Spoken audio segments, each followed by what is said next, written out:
In the narrow format, the ministers are going to exchange opinions on the status of the international regional state of affairs and the perspectives of cooperation and its development within our organization. Mr. Lavrov is going to inform our colleagues about the initiatives that are aimed at realization, at achieving the priorities of the current Russian presidency in the organization. It's going to take place on November 11th in Moscow, and some important international issues are going to be discussed. The accreditation for the Russian and foreign media is open until 12 p.m. on the 5th of June. Tomorrow is the last day. Then Mr. Lavrov is going to come to Minsk. He is going to have an audience with the president of Belarus in a narrow and extended format, and some events connected with the anniversary of the victory in the Great Patriotic War. Special attention is going to be paid to integration processes of the Union State and the improvement of the international profile of this organization and the development of bilateral contacts. Russian-Belarusian, the interaction between the Russian and Belarusian foreign ministries are going to be discussed. And in the fourth quarter of this year, another meeting is going to take place where the program of concerted actions in the sphere of external policy is going to be discussed for the next 3 years, from 2027 to 2030.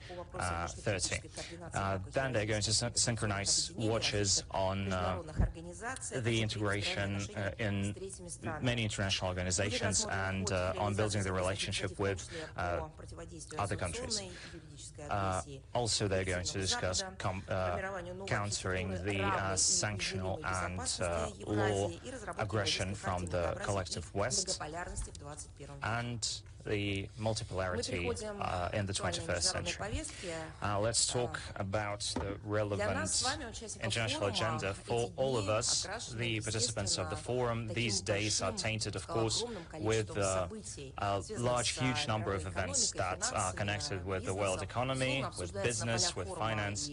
And, of course, these issues are discussed here at the forum in all of the spheres: culture, humanitarian aid, logistics. I think everything, digitalization, information, science, in many of its aspects. I want to remind you that the 4th of June is also a date that is immensely relevant this year. The 4th of June marks the International Day of Innocent Children who fell victims to aggression. This day was created by the United Nations in 1982. The resolution ES7/8 was adopted in August 1982. In the session devoted to Palestine. This day, in 1982, the Israeli aviation struck Beirut, but not only Beirut, also other settlements in Lebanon, killing many children. Генеральная Ассамблея тогда зафиксировала в тексте резолюции, что она, прямая цитата, потрясена огромным числом невинных палестинских и ливанских детей, жертв актов агрессии. С 1983 года эта дата отмечается ежегодно. Now this day Знаете, что самое страшное? Обычно все-таки человечество собирается силами духом для того, чтобы создавать подобные новые даты в международном календаре именно с целью недопущения деградации ситуации на каком-то направлении, чтобы привлекать внимание и чтобы люди каким-то образом все-таки очнулись. К сожалению, то, что мы сейчас видим, what we are seeing right now свидетельствует о том, goes to show цель, that которую преследовали те, кто objective that was вложил тогда pursued усилия, by это the действительно были people большие who усилия, made a lot of потраченные на то, effort, чтобы really a lot of зафиксировать effort эту to трагедию и все-таки pay tribute to this сделать ее tragedy набатом для and человечества. make Они, к it сожалению, a nabat полностью for себя humanity. не реализовали. It was not implemented in real И эта life. тема получила развитие на протяжении всего этого времени неоднократно, в том числе и в международном праве. В 1989 году была принята Конвенция ООН о правах ребенка, которая стала самым быстро и широко ратифицированным международным договором в области прав человека вообще в истории международного права. В 1996 году вышел доклад Грасы Машел, это первый министр образования Мозамбика, она была назначена экспертом генерального секретаря ООН, и речь идет о первом системном документе, который был посвящен тому, что происходит с детьми в зонах вооруженных конфликтов. Вербовка в качестве солдат, сексуальное насилие, уничтожение школ и больниц, тяжелейшие психологические последствия. В декабре того же 1996 года In 1996, the General Assembly adopted a resolution that created a new position of a person devoted to this topic. And can you imagine that every 5 years or 10 years, the international law and people who made a lot of efforts on this topic, they tried to do something in order not to let the situation degrade further. And for decades, the international community at least has tried to build a lawful structure of protection of children, administration of a special representative of children and in war conflicts, and they use annually the 4th of June to draw the public attention to these problems, to the problems of children in war zones. This day is now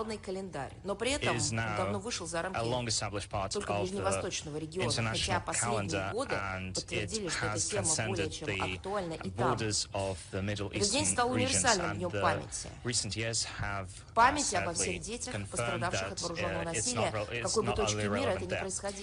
It doesn't matter where it happens in the world, but this просто из каких-то протокольных целей, просто потому что на это выделены бюджеты, вспоминают о детях.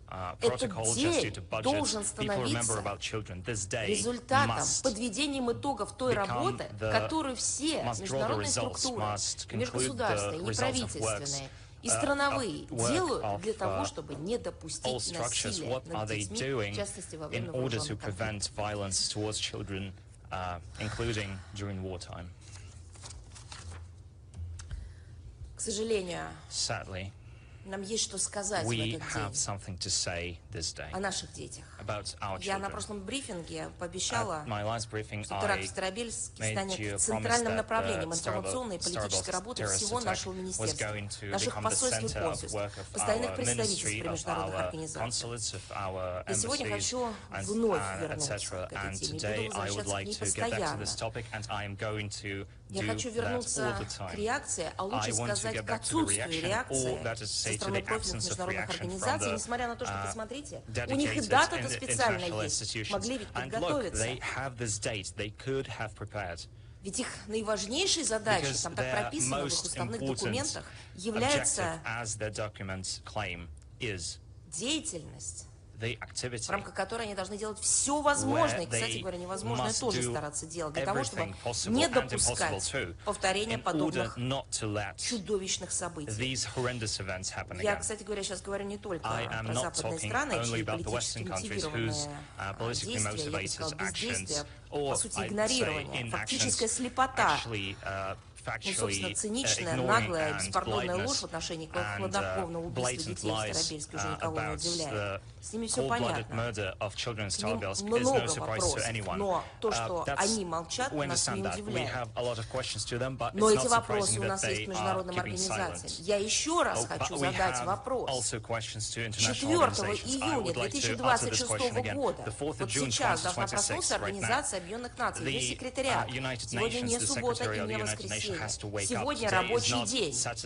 Эта структура сумеет найти в себе силы и сказать о том, что накануне 4 июня, этого самого международного дня, когда вспоминают детей, которые стали жертвами вооруженных конфликтов,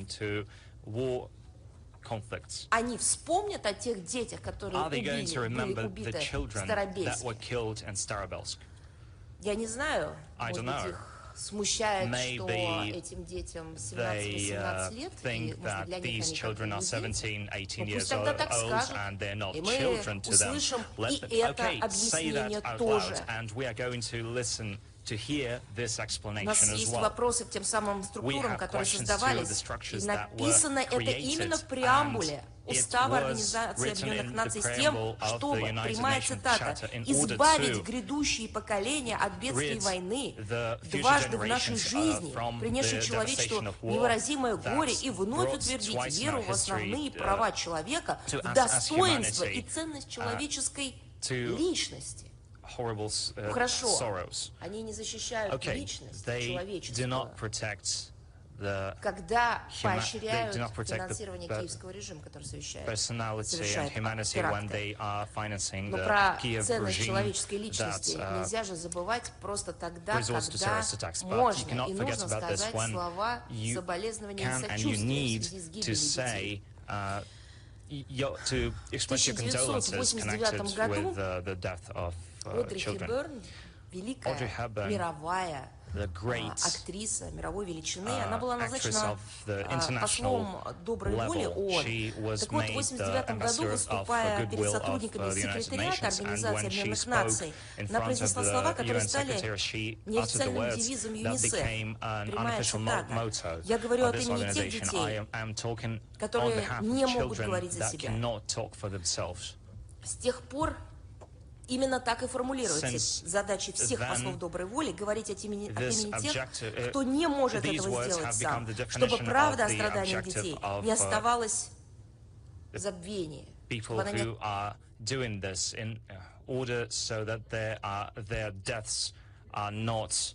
Unnoticed, do not go unnoticed. That's why the employees of the Ministry of Foreign Affairs of Russia are working in order to make the information about the terrorist attacks available even in the places where people are trying not to let it pass.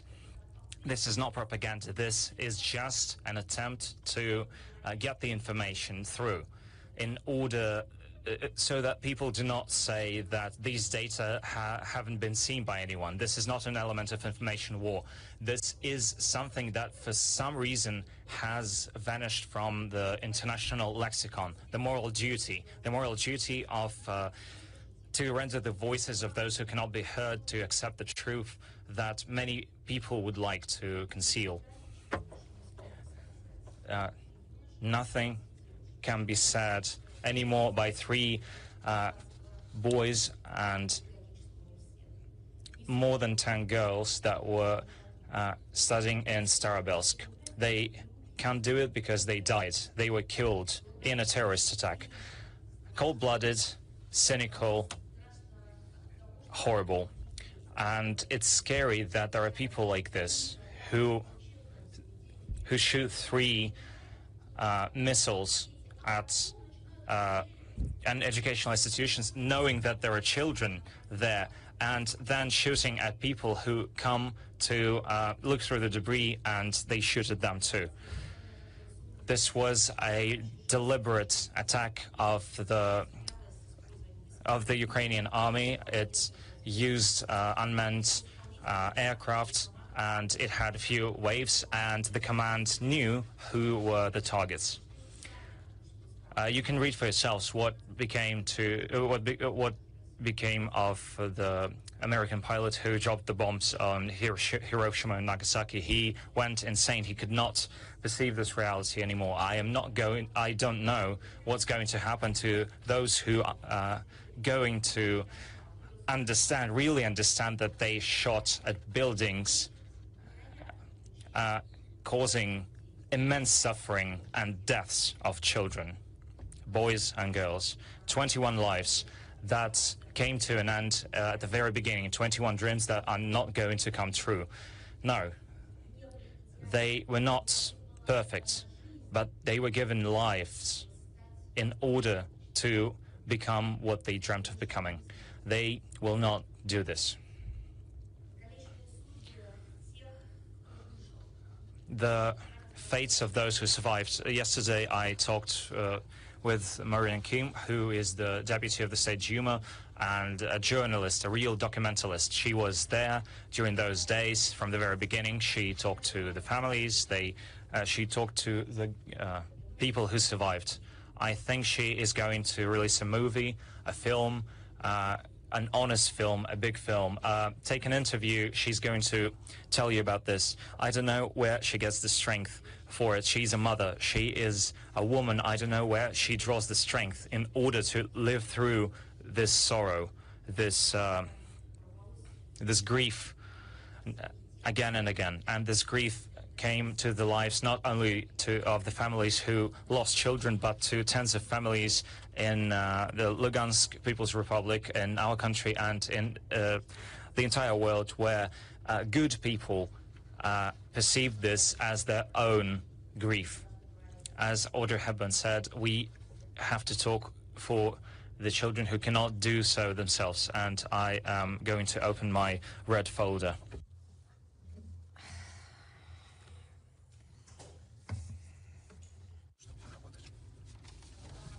I'm going to show you the photos and tell you about these kids.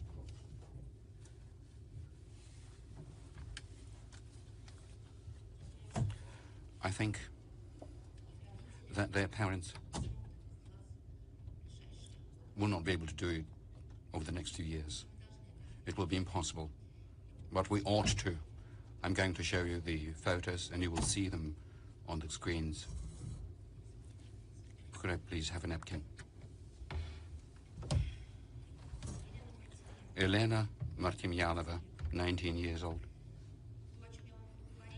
The things that I'm going to tell you are based upon the recollections of the people that she attended the schooling with. Basically, it comes from those who knew them personally, the family members. We collected this information and briefly would like to share it with you. I'm sorry. I was trying to prepare myself, but obviously I didn't do it well.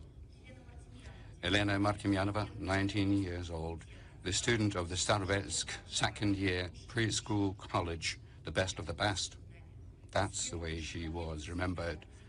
A very bright person, always positive, will always support those around her. She was a very open-souled girl, the heart of her community, easy to communicate, and always good things to say. Her ability to hear everyone would have made her into the kind of a tutor that kids are eagerly waiting to see every morning. Taisia Gerasimenko, 18 years old, the student of the Staropelsk college. She attended the first year. She was very much into dancing, was very active. Taisia, as recalled by those who knew her well, was always in the limelight of all the activities performed on the stage, was very respected by students and teachers, was very active in life. Alina Chekrigina, 19 years old, the student of the Staropelsk second-year college. She wanted to go into the documentation and filing, very positive, very hard learning, appreciated the friendships with her friends. Anna Pogrebnichenko, 19 years old, the student of the Staropelsk second-year department for preschool education. Very easygoing, very understanding, very beloved, very creative. Just imagine the words that are being used to describe her. She was like a ray of light. She was beautiful. She was described as our creative person, enjoyed drawing, a very true friend who would always support you in a difficulty. She would have become the kind of tutor who not only teaches and inspires through fairy tales, drawings, and the kind heart that would truly help her to lead kids to the light. And I'm not making it up. I'm just quoting what people are saying. Maxim Bulgakov, 20 years, the student of the Starobelsk department, attended the third year education for program software development, always positive, truly talented. His smile lighted people around him. His enthusiasm was contagious. Alexander Kovpak, 18 years old. Alexander Kovpak, the student of the Starobelsk department, dreaming to become a teacher. Very bright, very creative person, always participating in all activities. Was into dancing, was a true friend, and very hard-working student.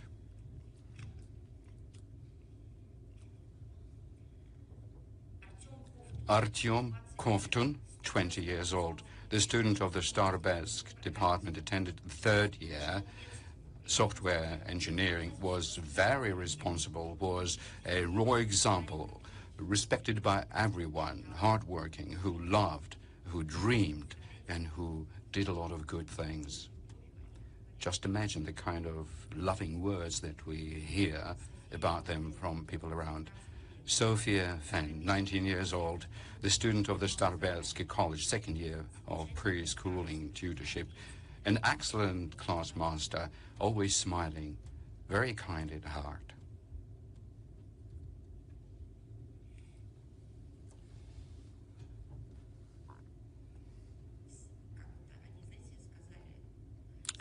You know, the way people describe it,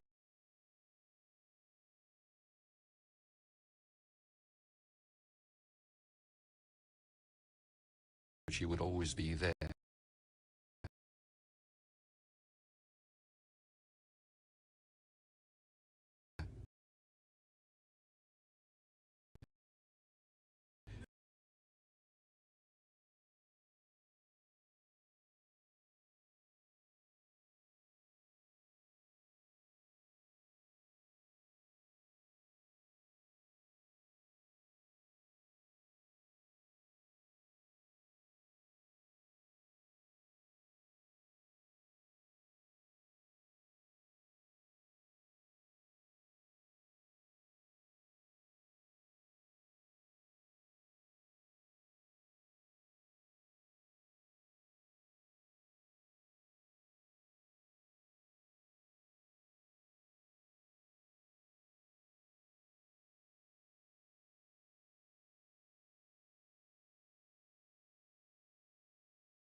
Very bright.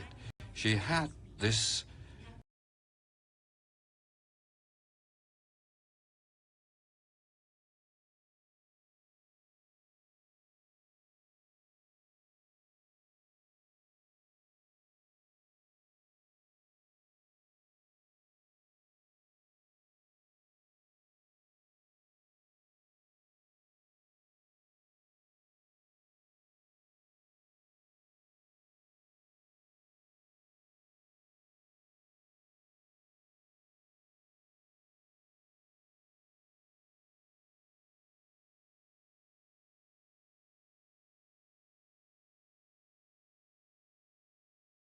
and always very rational. She had this gift of creating order and coziness around herself. Specifically, people like that are able to raise kids in the environment of trust and respect.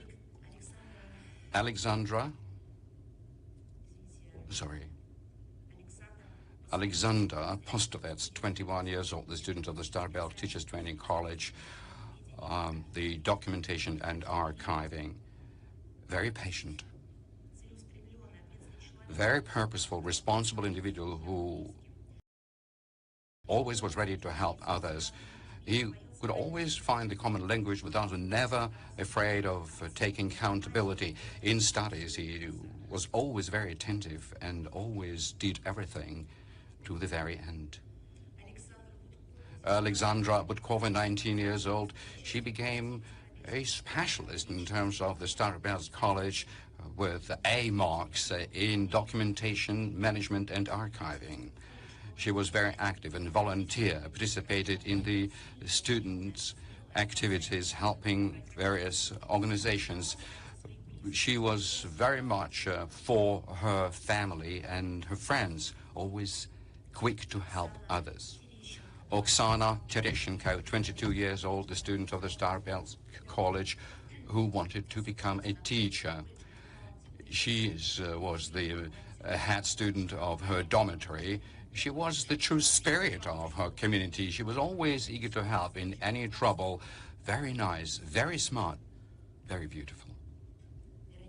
Veronika Doshenko, 19 years old, the student of the Starbelsk Teachers Training College, also wanted to become a teacher. Volleyball was an inextricable part of her life where she achieved a lot of accomplishment. The prize places was always under her belt. She headed the sports club in the college. Yana Prudnikova, 19 years old, the student of the Starbelsk College, dreamed of becoming a teacher, very responsible, very hardworking, active in the teachers in training process, had a lot of initiative and was very communicative.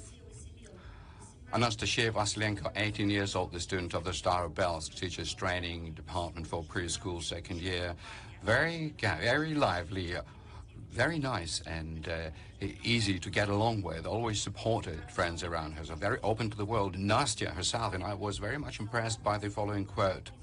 Nastya herself was so bright, was so everywhere. She would have been the kind of a teacher which would turn every day into a happy day for children around her.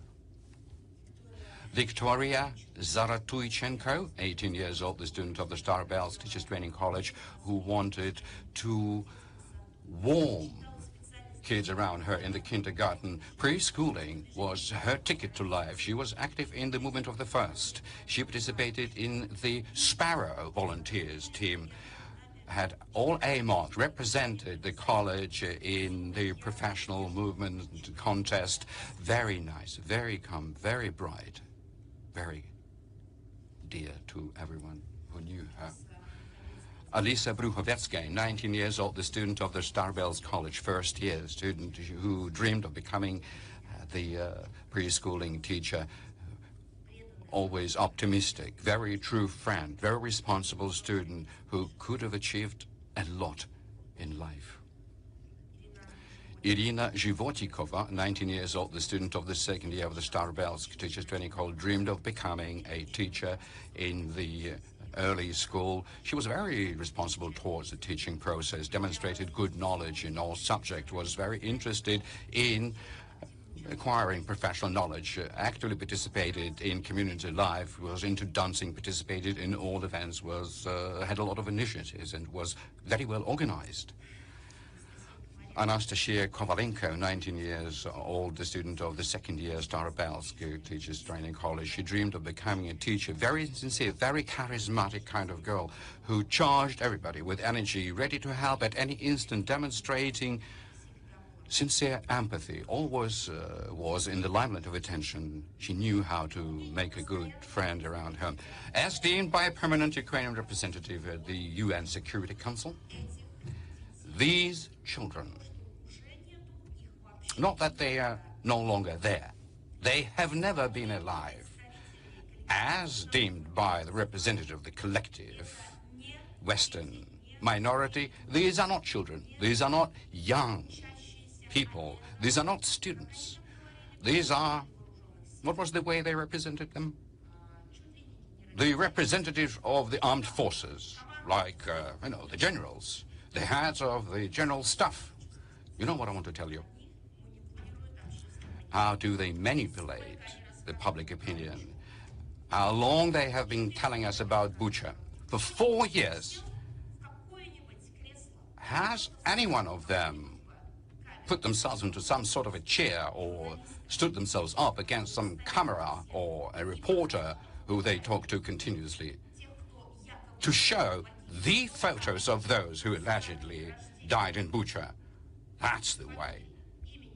With the date of birth, with the name and surname, with the address, with the place where these people studied or worked, who they were, what they were.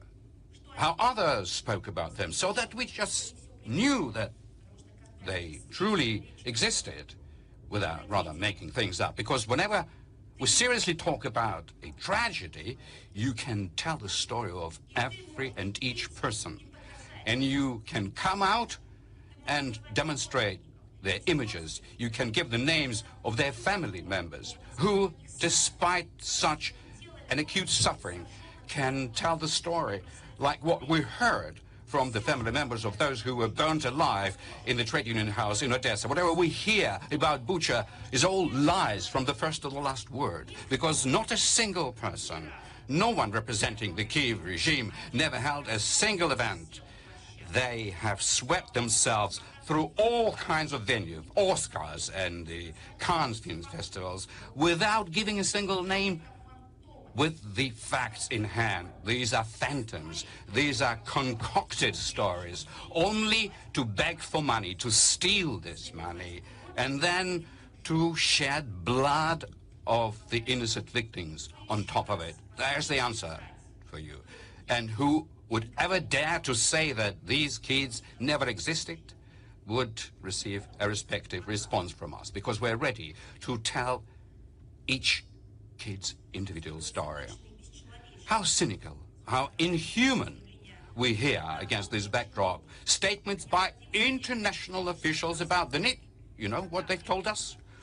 When we, specifically Vasily Nebenza, our envoys in other international entities, when we asked them, why don't you see this? You know what they told us? You won't believe it. Quote unquote, from the UN officials, they need additional verification. All right, come around, do your verification. Go into a hospital, just see, just talk like Maria Kim to a girl who ended up under the concrete slabs and who crawled out of it, being wounded by the fragments all over. She will tell you how kids were mourning, the ones who were dying under the debris. Verified all, right there in place. No, you know why they're not going there? Because this can also be explained. Because they must, as they always are saying, go there from the Ukrainian territory, because otherwise how come they should go there any other way? Is that normal? Being so cynical? Because we hear the same from the kind of people who, without any additional verifications, quickly, hastily started reciting this propagandist fake about what happened in Bucha, the massacre in Bucha, allegedly. The UN General Secretary and the representative of all of the European Union and Council, how long did they need to do the verification? Not a single piece of time. They started simply going there without any verification, telling the story about what they saw happen there. It's just that when we again raised this issue at a certain time that certain information should be gathered about who allegedly died there, could you please at least share with us some information with the names? Nothing.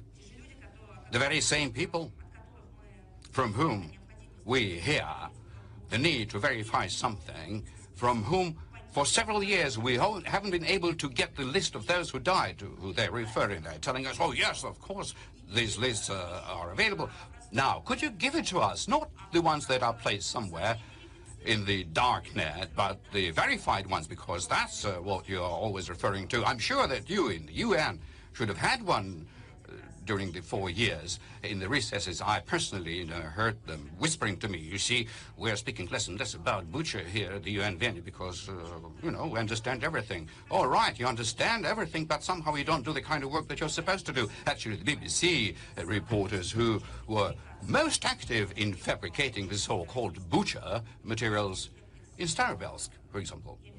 I mean to say, they falsified the materials about Bucha, and they refused to come to Starovelsk because they didn't have any need for the story somehow right now. They promised that they're going to cover that, We will see. I shall remind us that very quickly we organized a trip for foreign reporters to the place of the tragedy. You know, from 20 different countries, the journalists came to see for themselves the consequences of this atrocity. And I would like to separately emphasize that that was not a press tour, that was not a propagandist event. That was simply a given opportunity to reporters to see with their own eyes the very place and the way the rescuers continue to work, and so to speak to the first responders who were pulling the kids out from the debris so that they couldn't later on say that there were no ruins, there was no debris, and the rescuers were not the true kind of rescuers. Well, it's no longer the news that the representative of a whole number of mass media are interested rather in fakes than the real tragedies, because the very same thing happened in Minab as a result of the American rocket strike. 170 girls died, like in Starobelsk. It always happens like that when the victims die, when those who are guarding this nice garden, it's either the representatives of the Western great world or their puppets do this. But the world is changing along with the political domination. The West is losing control over the global information space. People, including the European countries, have then become tired from this endless flow of lies and Western propaganda. They themselves are trying to seek other sources of information. They're sending letters to us. They are bringing flowers to our embassies. They are speaking in the mass media outlets. No, I honestly would like to tell you that the terrorist attack in Starobelsk, nobody will, you know, put under the carpet. We will do everything in our power to break through this information blockade of dehumanizing. You know, 21 person died. These are not just statistics. These are the names. You know them now. You see them now. There is a life, a talent, a dream in each name. This is the red file in very concentrated, condensed form, trampled upon, murdered, distorted. Not only their lives, but simply the understanding of the human rights and human dignity. The very same file our permanent representatives delivered to all international entities. The very same materials our ambassadors are sharing with the global public community. The world's been stripped not only of 21 lives of young boys and girls. The world is being stripped of its conscience when this terrorist attack is being put a blind ear to. And now let's speak about the hellish propaganda, the so-called children topic within the Ukrainian crisis situation, by which they want to conceal all of their criminal acts. They don't see the kids that they kill by themselves, but they come up, or they imagine kids that allegedly kidnapped by Russia. They have brought that topic out onto the surface to conceal, to hide their criminal activities. Fakes and new lies started, telling that Russia had kidnapped and stolen an enormous amount of Ukrainian kids. Do you know actually how many had been stolen or allegedly kidnapped? Let's look at this number. Let's try to figure out what numbers are we even talking about. The 8th of April 2022, Lyudmila Denisova, the then plenipotentiary of the Supreme Rada on Human Rights in Facebook. The Russian Federation had forcefully removed to its territory 121,000 kids. Let's memorize that figure. On the 13th of May 2022, it was she again who claimed in front of the media, and now hold on to your chairs, ladies and gentlemen, amongst 1.2 million Ukrainians, 1,200,000 that's been deported to Russia, that's her words and I quote them, more than 210,000 children had been removed. She might have confused the numbers. We once had 120,000, now it's 210,000. But there's more. In a couple of weeks after, she's been fired from the parliament. Do you remember what for? For systematic, and I'm reminding you, spreading of data that is far from being true.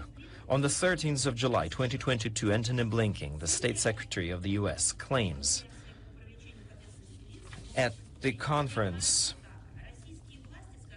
and this is a direct quote, the Russian government had questioned, detained, and forcefully deported from 900,000 to 1,600,000 Ukrainian citizens, including 260,000 kids. Well, is that okay? Some maths for you. 15th of September 2022, the European Parliament, which was not just a statement in the social media, it was a resolution, 2022/2825 RSP. For those of you who are interested in the topic, let me just remind you that this resolution was named on the violation of the rights of human rights in context of forceful deportation of Ukrainian citizens and adoption of Ukrainian kids in Russia. Direct quote, a Ukrainian ombudsman had reported that more than 200,000 kids had already been removed to Russia.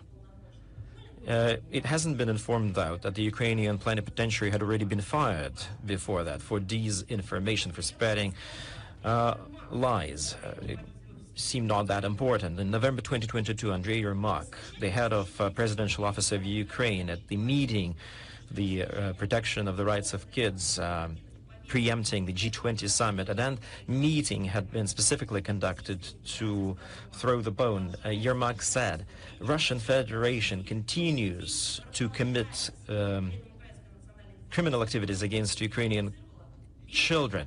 And at the same time, the National Information Bureau by that time identified only 10,500 names of these children. How can that be? How can you quote a number if you hadn't identified anyone?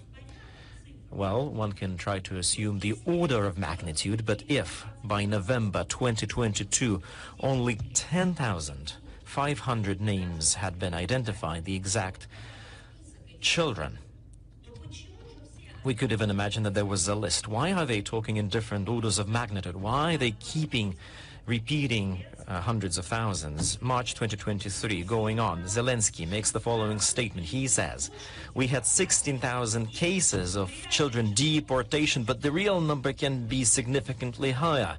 He says, wait a minute, a year ago you heard 210,000. Well, you had a spread between 100,000 and a couple of hundred of thousands, but the real number can be more, he says, which were the numbers that you quoted before. But that never taught anyone a lesson, and they carried on. In April 2023, Sergei Kislitsa, the permanent representative of Ukraine at the UN, makes a statement at the Security Council. More than 19,000.5 children had been either stolen from their families or institutions and forcibly deported. March and April. You see the difference between Zelensky's comment and his representative in the Security Council?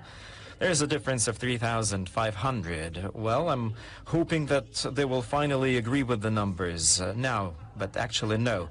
An analytical report of the Europarlament Secretariat, and that data is based on something that Ukraine provides. I'm giving you the quote, and there's going to be a link in the briefing text. You can check by yourself. The number of illegally deported children to Russia can reach, now going once, going twice, 300,000.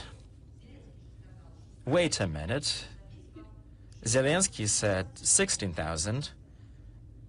Then his permanent representative said 19,000. Here we have 300,000. March 2025, the Humanitarian Research Lab, Yale School of Public Health, Humanitarian Research Lab. That's a mouthful of a name. Let me just tell you that there was a third research in the Conflict Observatory program. And of course, it has been financed, that project, by the State Department, by the U.S. State Department. Blinken had set a tone for that topic. He was the one initiating it. March 2025, the Yale laboratory writes in its report, the number of deported Ukrainian children is approaching 35,000. I think you've lost a zero there. And I want to ask you, what is going on? Because it was on that same month, in March, 2 years ago, Zelensky gave a figure of 16,000. 19,000 had been given at the Security Council. Yale talks about 35,000. The dichotomy continues. Same months, different year, 2025. I'm sorry, Yale presented its information in 2025, not 2023. 17th of March 2025, Andrei Yermak again writes in social media, up to 1.6 million Ukrainian children are currently controlled by Russia. Either deported or they are forced to live under the occupation. 1,600,000, that's the number that's been given. Andrei Yermak carries on. Well, the idea here is simple. Andrei Yermak counts all the children on the freed territories. That's how he qualifies all those kids. That's where he gets his number from. Is that stolen? Is that kidnapped? Is that removed? Well, we know how they do it. We know the trick. They just take the number out from the blue and they come up with a narrative. Now let's quote what in Istanbul happened on the 2nd of June 2025, the second round of Russian-Ukrainian negotiations. The Ukrainian delegation, after so many years, finally managed to present the list of the names that they are looking for. You remember the number that was given in this list, 339. Not thousands, not millions, 339 names to be exact. How can that be? A year had passed. I quoted you the numbers as of the 2nd of June 2025. Now it's the 4th of June 2026. Do you think anyone from the Kiev's regime, from Ukraine, or through intermediaries had ever passed some additional data to amend the number that's been cited previously? No, not a single name had been added to the list, not a single supposition, not a single proposal and offering, nothing. Where are those millions that they've been speaking about? Where are those hundreds of thousands turning into hundreds? Because it's been concocted, it's been a myth. In these 3 years, the General Secretary of the UN had not been able to come up with something more substantive, something more material. Well, how could that be? Because the UN clearly has children topic as a mandate, and if you're listening to all that, to all those lies at the UN platforms, well, try to at least ask for confirmation. Request the Ukrainian side to present the official list, not just a number that they take out of the blue, because they could take it from anywhere they want to, and I gave you the exact quotes. Give us the list, at least something, at least anything, at least in the ballpark. I don't even know which number I should use as an anchor, because we don't even know what is their position. This is something that we don't know, because they've never been able to present a single number that would have described what exactly do they mean by kidnapped kids.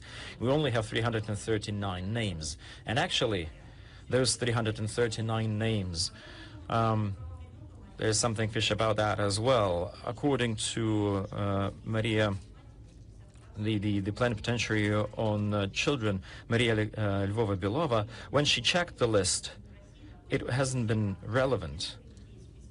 Some of those kids had not come back to the Ukraine, and they live with their families in Russia. Nobody ever kidnapped them. They were separated by the conflict, and now they are reconnected with their families. Some of those kids were in challenging life conditions. Nobody ever stole them.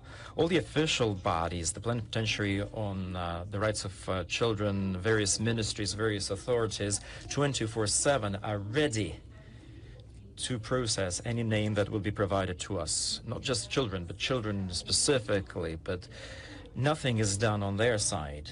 They keep spreading misinformation, because this is the topic that is played as a card every time in the game, but then they are not taking any responsibility for things they say. But that pendulum of lies had never stopped. On the 2nd of June, there in Istanbul, when the list had been given, out of 339 names, it was on the same date, on the 2nd of June 2025, when Zelensky says, but of course he's done that in Kiev. We told them, well, that's a quote from the Ukrainian side, so the Russian representatives have been informed that they had kidnapped 20,000 kids.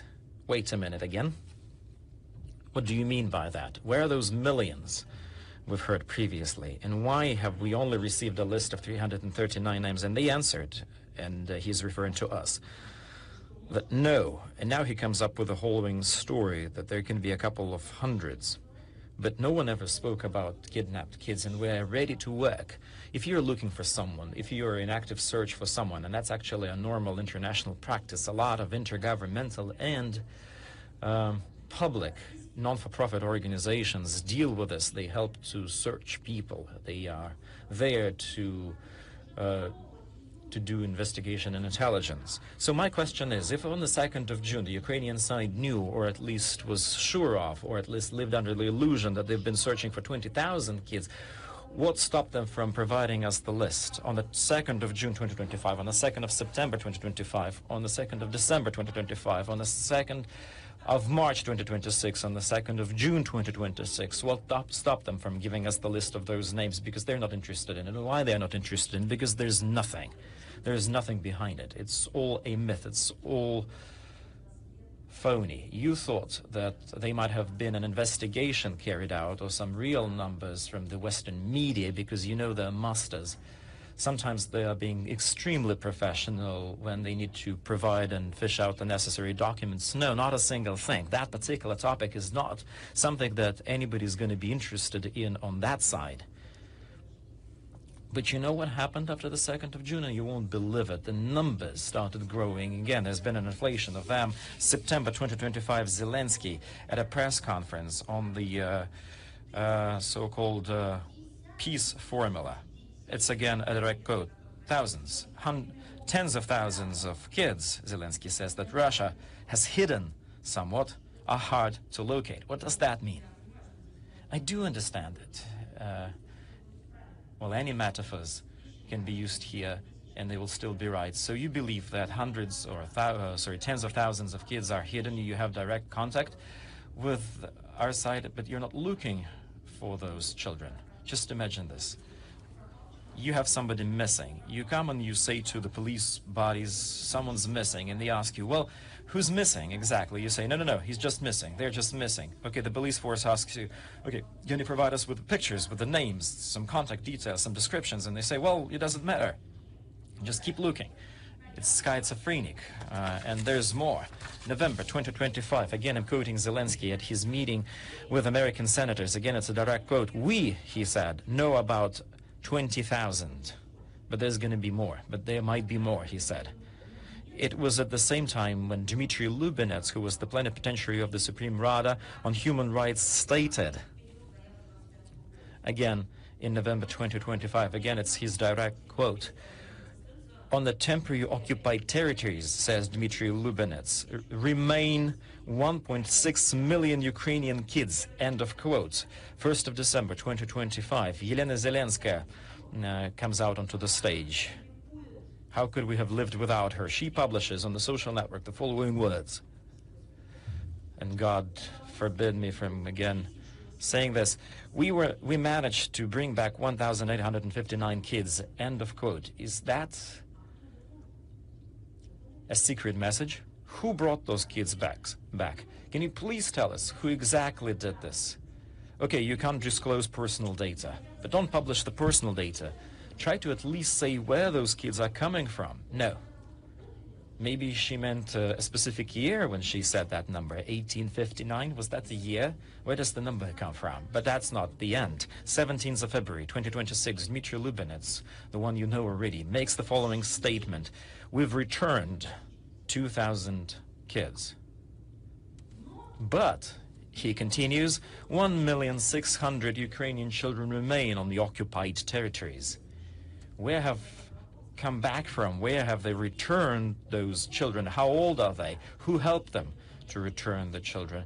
Every time the prisoners of war are being exchanged, we always thank the intermediaries. We always talk about the place where the exchange happened, because it goes according to the international legal international legal framework, but nothing of that had been mentioned. Now comes 1st of June 2026. Just 3 days ago, Zelensky gives interview to CBS News, and that's his direct quote. Ukraine had documented a kidnapping of no less than 20,000 Ukrainian kids. I'm sorry. We had more than 20,000 previously. Now it's no less than 20,000. The real numbers are much more. Give us the facts, give us the data, where are the names, pass us the folder, show us the photos. Not a single children had been kidnapped, quote, end of quote. Salvaging kids, getting them connected with their families is done in direct dialogue with the Ukrainian side. The whole world sees this. The whole world takes a note of that. We've never shied away against being the intermediaries in this work. If we could have concealed something, would we have ever expected and welcomed representatives of the world who offered their help and who offered their assistance? We would never done that. We only had a very limited information channel. We only had a closed group that would have done it in a clandestine manner. If anyone wants to help and comes out to offer their assistance, we are ready to embrace such assistance. But I am here to tell the whole world on this, at this date, the 4th of June 2026, in 4 years of continuous statements of the Kiev's regime that thousands and millions of kids had been stolen from them, only 330 names had been outlined and mentioned, nothing else. And half of them are relevant. Half of them do not even exist, or they had already been connected with their families. Others are being worked with. Only 339 names have been passed on to us. Not a single, not a name more. And our communication channels remain open. You see that fake? From thousands to 1.5 million. While these figures had been shouted at high platforms, nothing had been done. Rodion Miroshnikov, ambassador of Russia, stated that at least 50 kids died because of the Ukrainian militants. 285 had been injured. In March 2026, at the plenary meeting of the 61st session of the UN Council on Human Rights, Rodion Miroshnik stated that in 2025 alone in Russia, because of the UAVs attacks, 3,500 people died, including 200 children.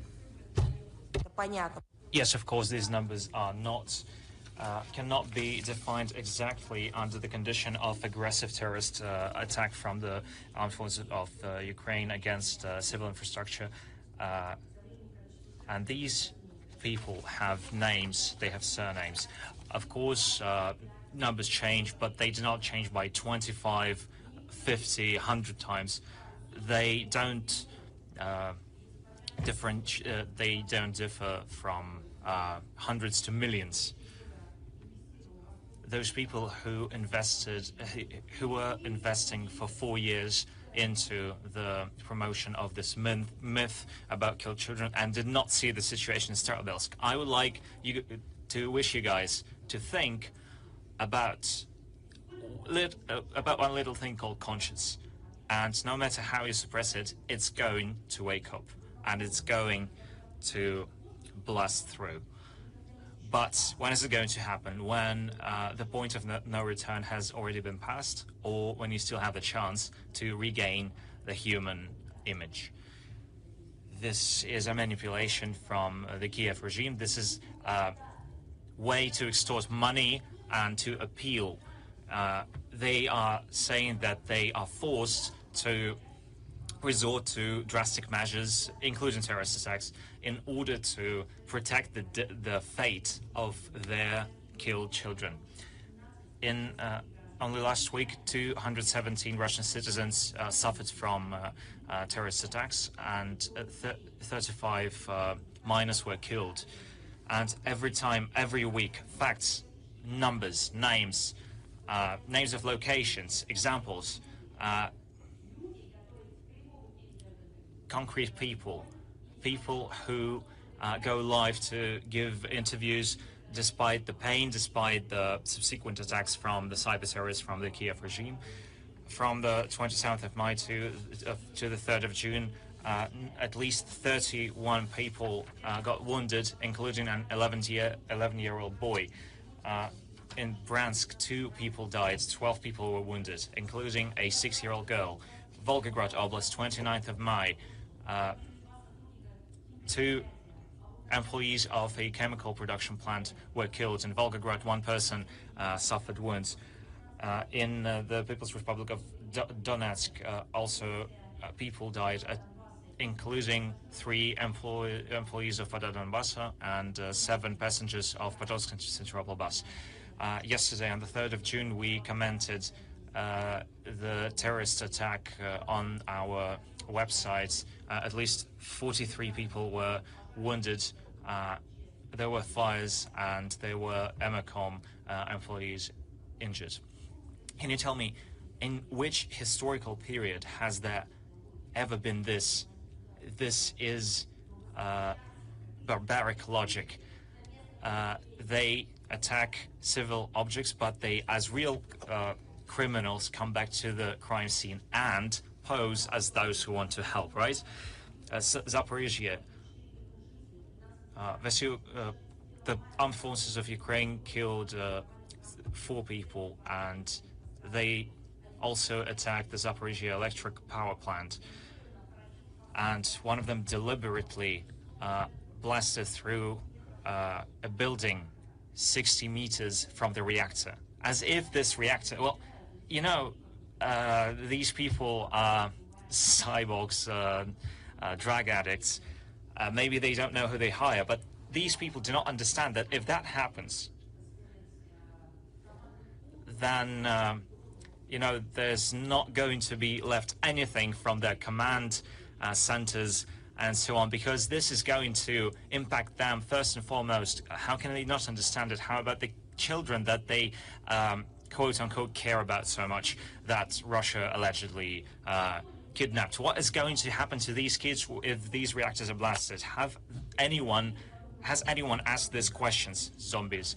This is the first ever strike on a nuclear facility that has risk of a nuclear disaster. From May 28th to May 31, the armed forces of Ukraine targeted civil infrastructure of Energodar. And as is tradition for them, they attacked the territories of a kindergarten and a maternity ward. And the same thing happened in the Caucasus. You remember the maternity ward that was taken by terrorists. You remember the school in Beslan. You remember the Nord-Ost spectacle. You remember the blasts in apartment blocks where they knew that innocent, defenseless children are sleeping there, and they blew them up anyway, because terrorism has characteristics. They are defined. It has a methodological description. So the conclusion is, it can be drawn easily. They also targeted schools in Vasilievka, in Melitopol, and the Ukrainian Nazis are trying to place remote mines and detonate IEDs in cars, and also fuel systems. In Kursk Oblast, 2 people died recently, and at least 10 were injured. We are continuing to search for for civilians that were absent, that went missing in Kursk Oblast. We discovered 1,841 people. When we find people, it's documented, it's broadcast, and the lists are published. And the number of undiscovered persons is 332. 15 people may be in the Ukrainian territory. The Kiev regime is directly responsible for the genocide of the people of Kursk Oblast in violation of all the rules of international law, of all the moral rules and customs of warfare and humanity. Then the armed forces of Ukraine targeted a school in Swatovo. On the 23rd of May, an unmanned vehicle targeted a bus with 11 people, but the explosives, thank God, did not detonate. On the same day in Zakharova, an unmanned vehicle wounded 2 people. Nizhegorod Oblast, an unmanned aircraft damaged the court building. In Kherson Oblast, from May 23 to June 5 people died, 28 people got injured.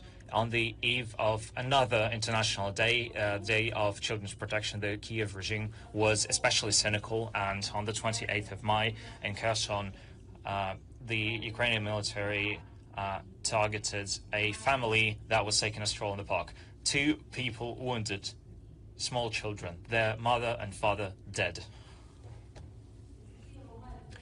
On the 31st of May, an unmanned aircraft targeted apartment blocks where they killed a 5-year-old boy by a shot to the heart. A shot to a child's heart. This is unimaginable. 11 people wounded, and they are paying for it. And our law enforcement are continuing to gather evidence in order to bring to responsibility the Ukrainian mercenaries and other actors that in order to incarcerate them for many years. For example, Sergei Mishenko, 23, Denis Svets, 22, Gennady Trufin, 23, Artem Zhirot, 21. They received 14 years of incarceration, were assigned to Lee Bishop, an American mercenary that was on the side of the Ukrainian armed forces. Of course, all of that requires funding, and the West is paying for it. On the 28th of May, the Supreme Rada ratified the loan agreement with the European Union, and about a third of it is not devoted to the development of the Ukrainian economy, but it's devoted to buy military facilities, and almost in no time the Ukrainian corrupted officials, I think you understand the schemes that they are looking forward to. On May 28th in Stockholm, Zelensky received from his coordinators a 2.7 billion loan as well. They also reached an agreement about the joint use of this loan to buy 150 jet fighters, including new modifications. I wonder, even before 2022, what was the stated reason for the sanctions? You remember this: violation of human rights. As if somewhere in the state authorities and law enforcement, some detectives or policemen or other policemen were not correct in their behavior towards the incarcerated people, and the sanctions were imposed on the entire country. You remember how we could not participate in sports events when one person tested positive for restricted substances, and we got we got suspended as a country. If you can do this, if you can impose sanctions on a country based on the actions of some people, a limited number of people, because, for example, somewhere the West thinks that human rights are not being upheld, how can you give out billions of dollars and euros and provide jets and new weaponry without counting to people who not only violate human rights but deliberately kill children every day? I am giving you the numbers about everyday killings. They remain silent. And this weaponry thing reminds us about the program that the West is trying to give new weaponry to Kiev. It happened before, like with the Leopard tanks and with HIMARS missiles. The technology that was meant to break the course of the war, but every time it proved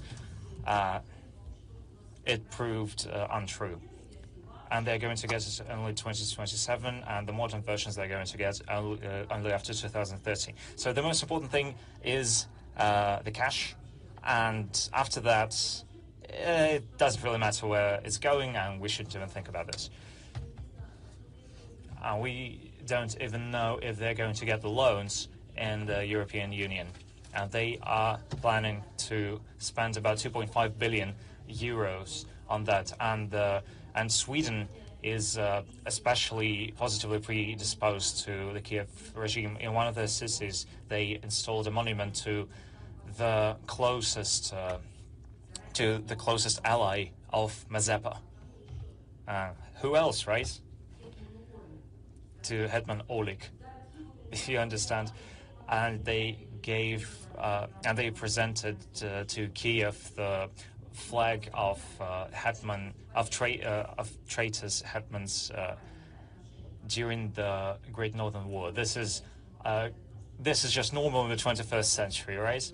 And Ukraine is being turned into a real war laboratory of the West, and it looks like they already have become this, and the defense company are considering Ukraine as a real testing site for new weaponries.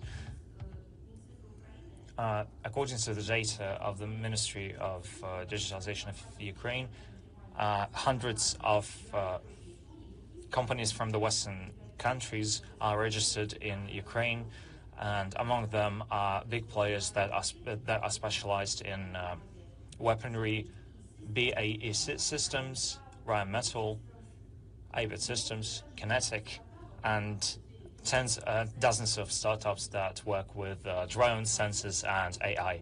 We had a session that RIA Novosti held, and it was devoted to the use of AI, to the limits of it in the media. And me and my colleagues from India, we reached the same opinion that it's really interesting thing. Try to take and cook biscuits at home and sell them in a shop chain. You are going to be requested certificates of quality certificates. You will have to go through millions of tests, health certificates, the certificates for your products. You have to do this under conditions that can be monitored. And in Ukraine, the West is actually seeing the population of Ukraine as guinea pigs. They are testing their technology without certification, but with direct understanding that any certification is going to be possible after these experiments have been conducted with on Ukrainians or with the participation of Ukrainians. Some of them can die, or as users of certain mechanisms of AI users. It's interesting to see what's going to happen to a person. Nobody is saying anything. No human rights organization in the West is saying this. The focus is put on FPVs and other unmanned aircraft, also land robots, sea robots, sensors, thermovision devices, and so on. More than 300 models of drones were tested in Ukraine by Quantum Systems, Germany,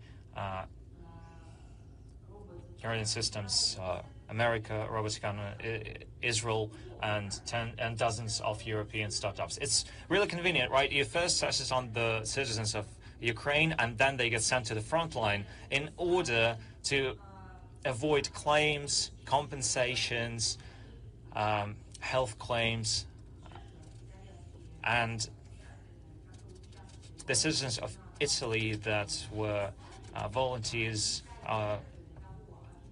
of NATO against Yugoslavia, and they fell victims to the uranium that was used to fill the shells, and they are now suffering from severe oncological diseases, and they're trying to press health claims. And now the tactics has changed. They use those that they can that are disposable through the so-called Ukrainian mobilization. For the manufacturers from the West, this is a unique opportunity. The equipment that would have to wait for years for certification in normal times gets the battle-tested status in weeks. And its price in the market spikes, its competitiveness spikes, and it can now go to the markets, to the stands of different expos, weaponry expos, and nobody's going to think that it was not tested on rabbits or mice, but on Ukrainians. And this is a big step for the Western manufacturers, this equipment. I would like to underline this. Under normal conditions, it would take years, if not decades, to get the necessary certification. And now, in a moment's notice, it's certified. And they, so they can put out prototypes that would have taken years to certify, because Zelensky doesn't feel any pity for his own citizens. Encryption mechanisms without safety guarantee that is not possible under in wartime, but the Western companies are not allowing to do this under normal circumstances. But if you really need this, if you have the cash, you can actually do this stuff pretty easily. What will not you do in order to so-called militarize Ukraine and, just as a side hustle, redistribute hundreds of millions in cash?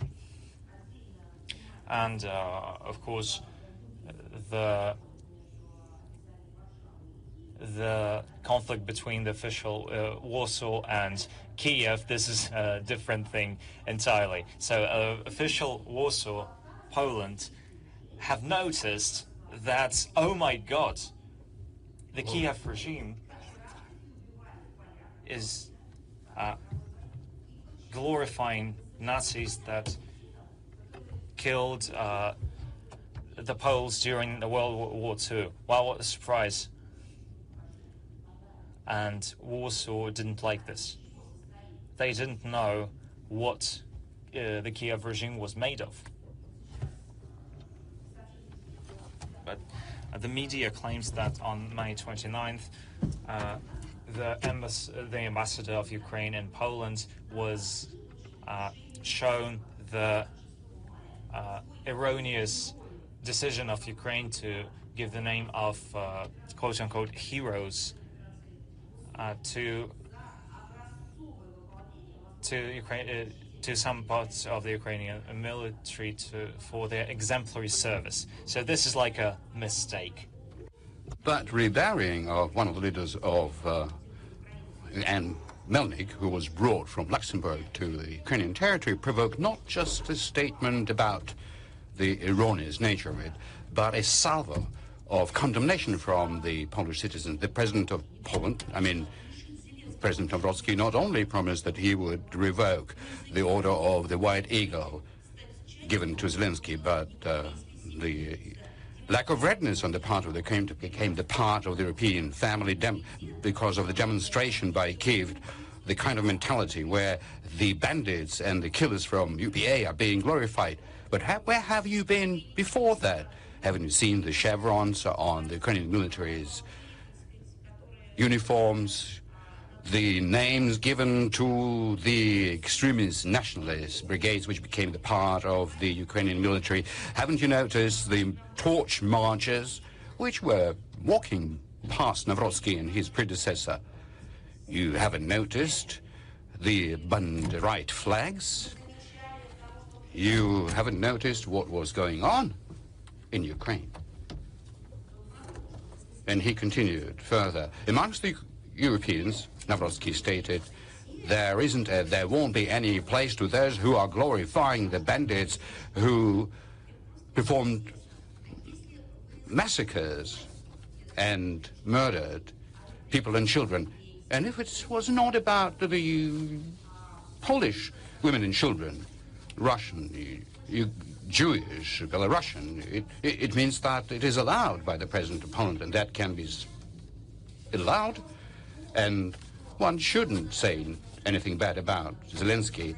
The question is about the fact that nationalism, Nazism, neo-Nazism is not about one single ethnicity or nationality or faith. It is principally about the fact that one shouldn't segregate people based on their nationality. That is exactly what it is all about. So this medley from Nawrocki of this performative condemnation was picked up by Bartosz Czukotski, the ex-ambassador of Poland in Ukraine. He said that the order of merit Ukrainian should be brought back. It's now 2026. Where have you been before? Haven't you heard the statement and the interview from everyone, from little to big one? Or do you believe that if these are Russians are being killed, if the very same ethnic Hungarians are being mistreated, if against Belarusians we hear such statements, that somehow is normal? But it is only when Polish people are being mistreated that is the trouble, rather than just having people segregated based on the nationality. So on the Bankowy Street, everybody preferred to ignore it, not notice it. You know, this is a bit of a family spat. Everything will be blown away and we'll get on with it. So the Rada Speaker, Yuri Tichy, expressed performative condemnation, saying that Ukrainians and Polish together, they committed a lot of victories over their joint enemy. So who is that enemy in the mind of the Ukrainian Foreign Affairs Office? Moscow. That's the way he uttered it. And you know where these victories were accomplished? From Orsha to this wonder near the Wisla River. I'm not joking, but in the minds of Ukrainian and Polish, haven't they fought against Hitler? Or Nazism is not their enemy anymore? Then he added, and that is why one shouldn't allow the arguments from the past to undermine our unity against the common enemy. Again, fascism, Hitlerism, has it disappeared? Has it been written off? This page was torn out of the history book? It has never happened? By the way, in Kiev, they continue to glorify not only the past, but also the contemporary Nazism because of the 31st of May, when the day of the city was celebrated in one of the Kievan streets. A mural was ceremoniously inaugurated about the dead cannoneers from Azov with the respective symbols on it. So where is Poland about it? This is the very same Azov which has its roots, I'm sorry to say, from the 85-year-old history, which yet again reconfirms the relevance of the objectives of the special military operation that, as our leadership is saying, will be fully performed. Well, Moldavia itself is not moving along that journey itself, but is led by those who have been positioned by the Western masters and is being pushed under the bus.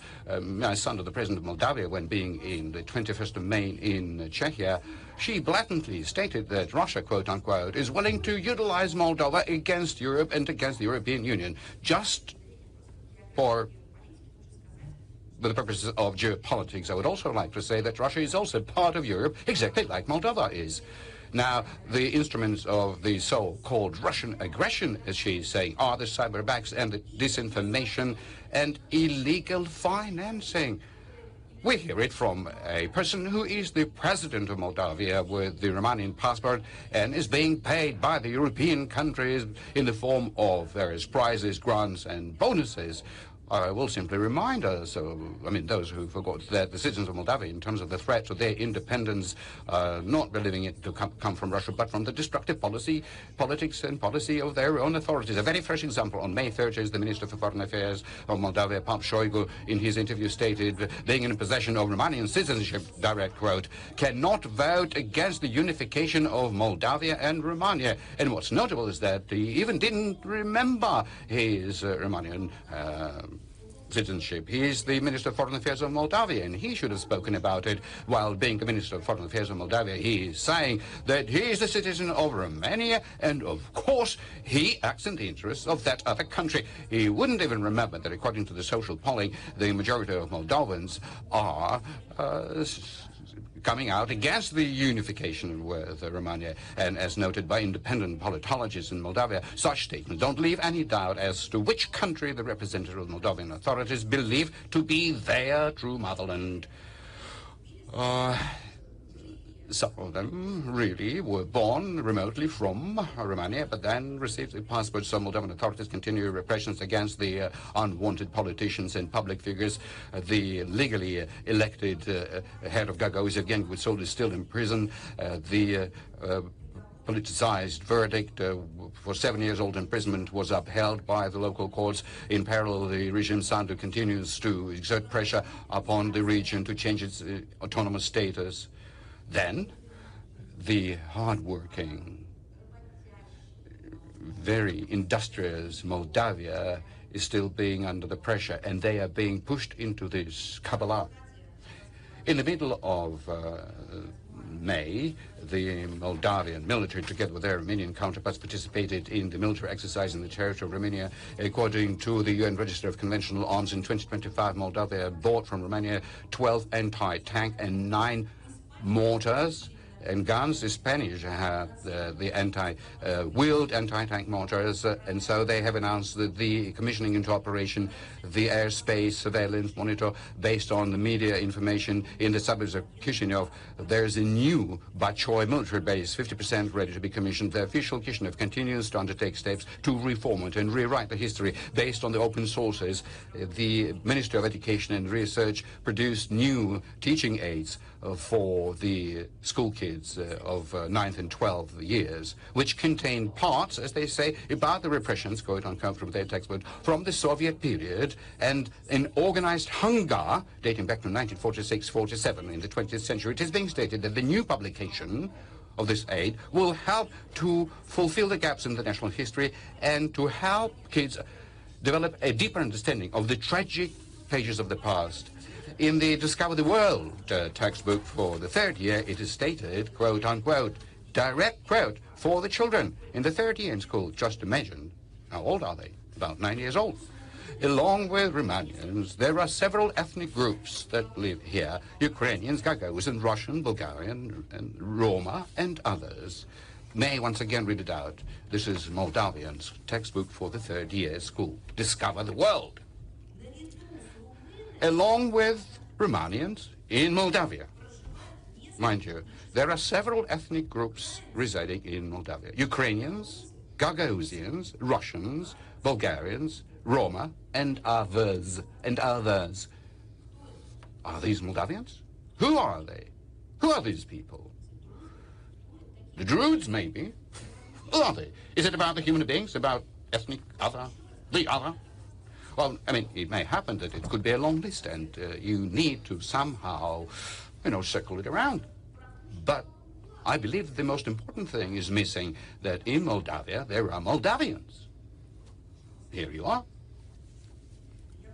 I simply want to say that there are 77% of the Moldavian population that identify as Moldavians. This is 2024 data. There is not a single word about them. Don't think that this is taken out of the context. No, we really looked into it before that paragraph, and afterwards maybe there was a separate part of it. The others is meant Moldavians, nothing else. So against this backdrop, the social economic situation in Moldavia continues to decline based on the official data in the Republic in 2025 compared to the previous year. The birth rate went down almost 7%. The economics is being confronted by a serious outflow of active labor, replaced by the labor migrants from Southeast Asia. Only throughout the past year, the number of such migrants grew by 30% upwards. I cannot but tell you this case which happened to me not very long ago. That was an unofficial event. Basically, it was not an event. In Moscow, in an absolutely household environment, somehow they couldn't identify me in my official status, simply outdoors. I was walking along with my relatives, close people. A young man accosted me. You know, it happens just to say hello, to say something, to make a selfie. I think that he was somewhere about 35, close to 40, you know, very athletically looking, and by the softness of his voice, I could understand that there was a very special flavor in his ability to speak. That is the way I identified him. And so he was saying to me that he is Moldavian, that of course he feels being a Moldovan, and that is his homeland, that his people are next to him. He's working here in Russia, in the territory of Russia, and all of a sudden, in the open daylight, this very healthy man in a very mundane situation, unrelated to any drama or anything, his eyes became wet. I saw tears going down, and he's doing, but they are doing everything, referring to Sander, in order to make us conflict with each other. Материальной выгоды, а ценно по истории семьи, по истории страны, по истории народа. Ведь мы же хорошо вместе живем. Это он мне говорит. Я, честно говоря, просто остолбенела. И он говорит, ну вы как-нибудь передайте там. Я не знаю, где там надо это передать. Я вот сейчас...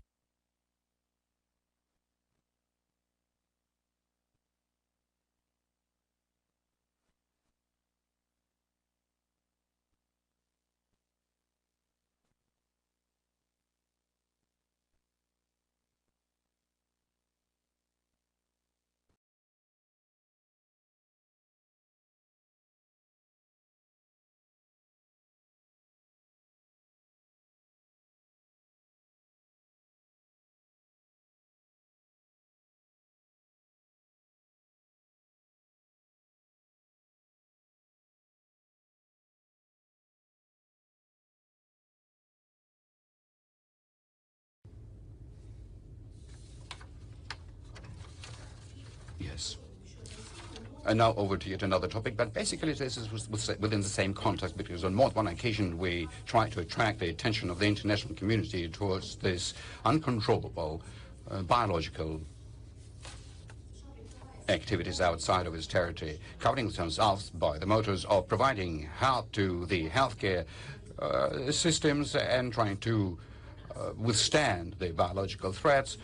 Something that they were able to spread around and were able to somehow bring under their cover many territories in their strategic interests in terms of the territories to establish control over the sanitary and epidemiological situation, intellectual resources, and various research conducted of a dual application, of course. Within the context of non-transparent military biological activity, what is being notable in the German media about the construction in the territory of Germany, which is the ally to Washington, and where, by the way, the American nuclear weapons are being stationed, and 1,000-strong American military contingents.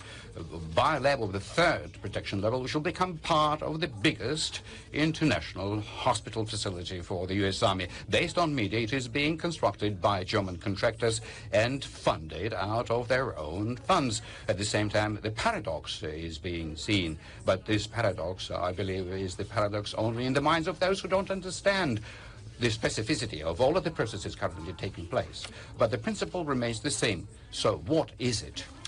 Germany doesn't have any legal guarantees against the fact that the American biolab under construction is not going to be conducting experiments with dangerous pathogens. I mean, they in Germany are spending their money to build a biolab for the US that they have no idea about. They have no documentation in their hands which would make it possible for them to audit this activity. What is happening there? What for?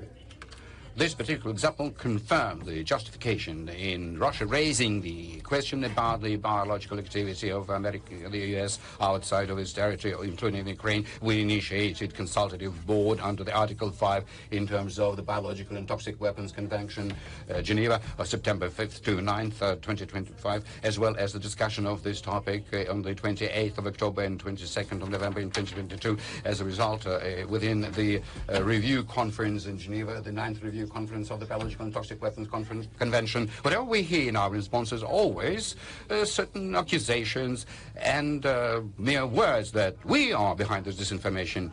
So, all right, if you are thinking that we're disinforming, give us the information. Just publish the official documents. Show us where we're wrong.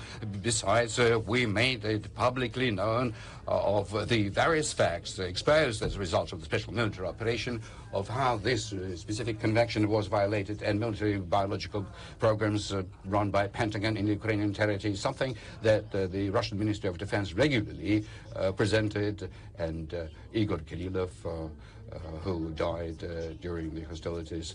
So the final report, I mean, the fundamental contribution was made by the document which is called the Report of the Parliamentary Commission to investigating the terms and situations of the emergence of the American biolab in the Ukraine.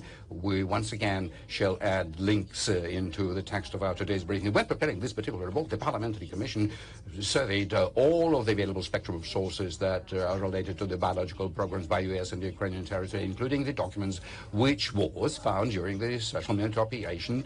They have spoken to all of the victims, to all of the witnesses who had a relationship to this biolab. On our part, we shall continue our efforts in multilateral venues, specifically within the Biological and Toxic Weapons Convention, in order to raise the veil over the biological labs that the U.S. is developing in close proximity to the Russian borders. On May 26th, the Security UN Council came out with a statement with regard to an attack against the generator unit.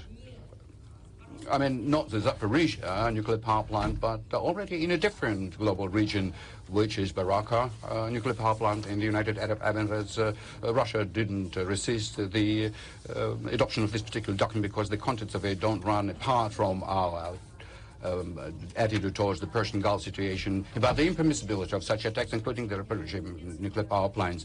The General Conference of the IAEA dedicated to the indivisible security of all of the peaceful nuclear facilities without any exception, because that goes both for the Iranian Bushehr nuclear power plant and Zaporizhia power plant as well. And I would like to say that this particular topic is an example of the way one can adhere to a principled position and uphold the allied and friendly and partnership relations, and do it in absolute harmony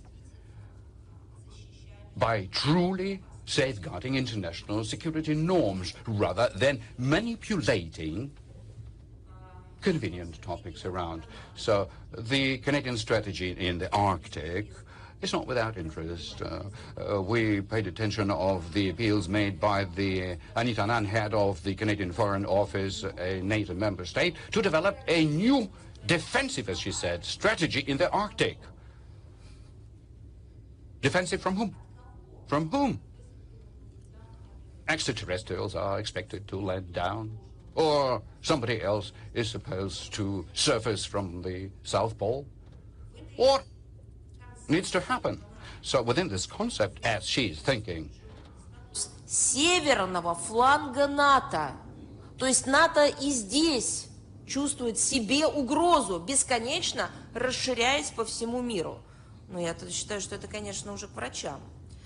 Защищаться они собираются, ну, вы, конечно, поймете.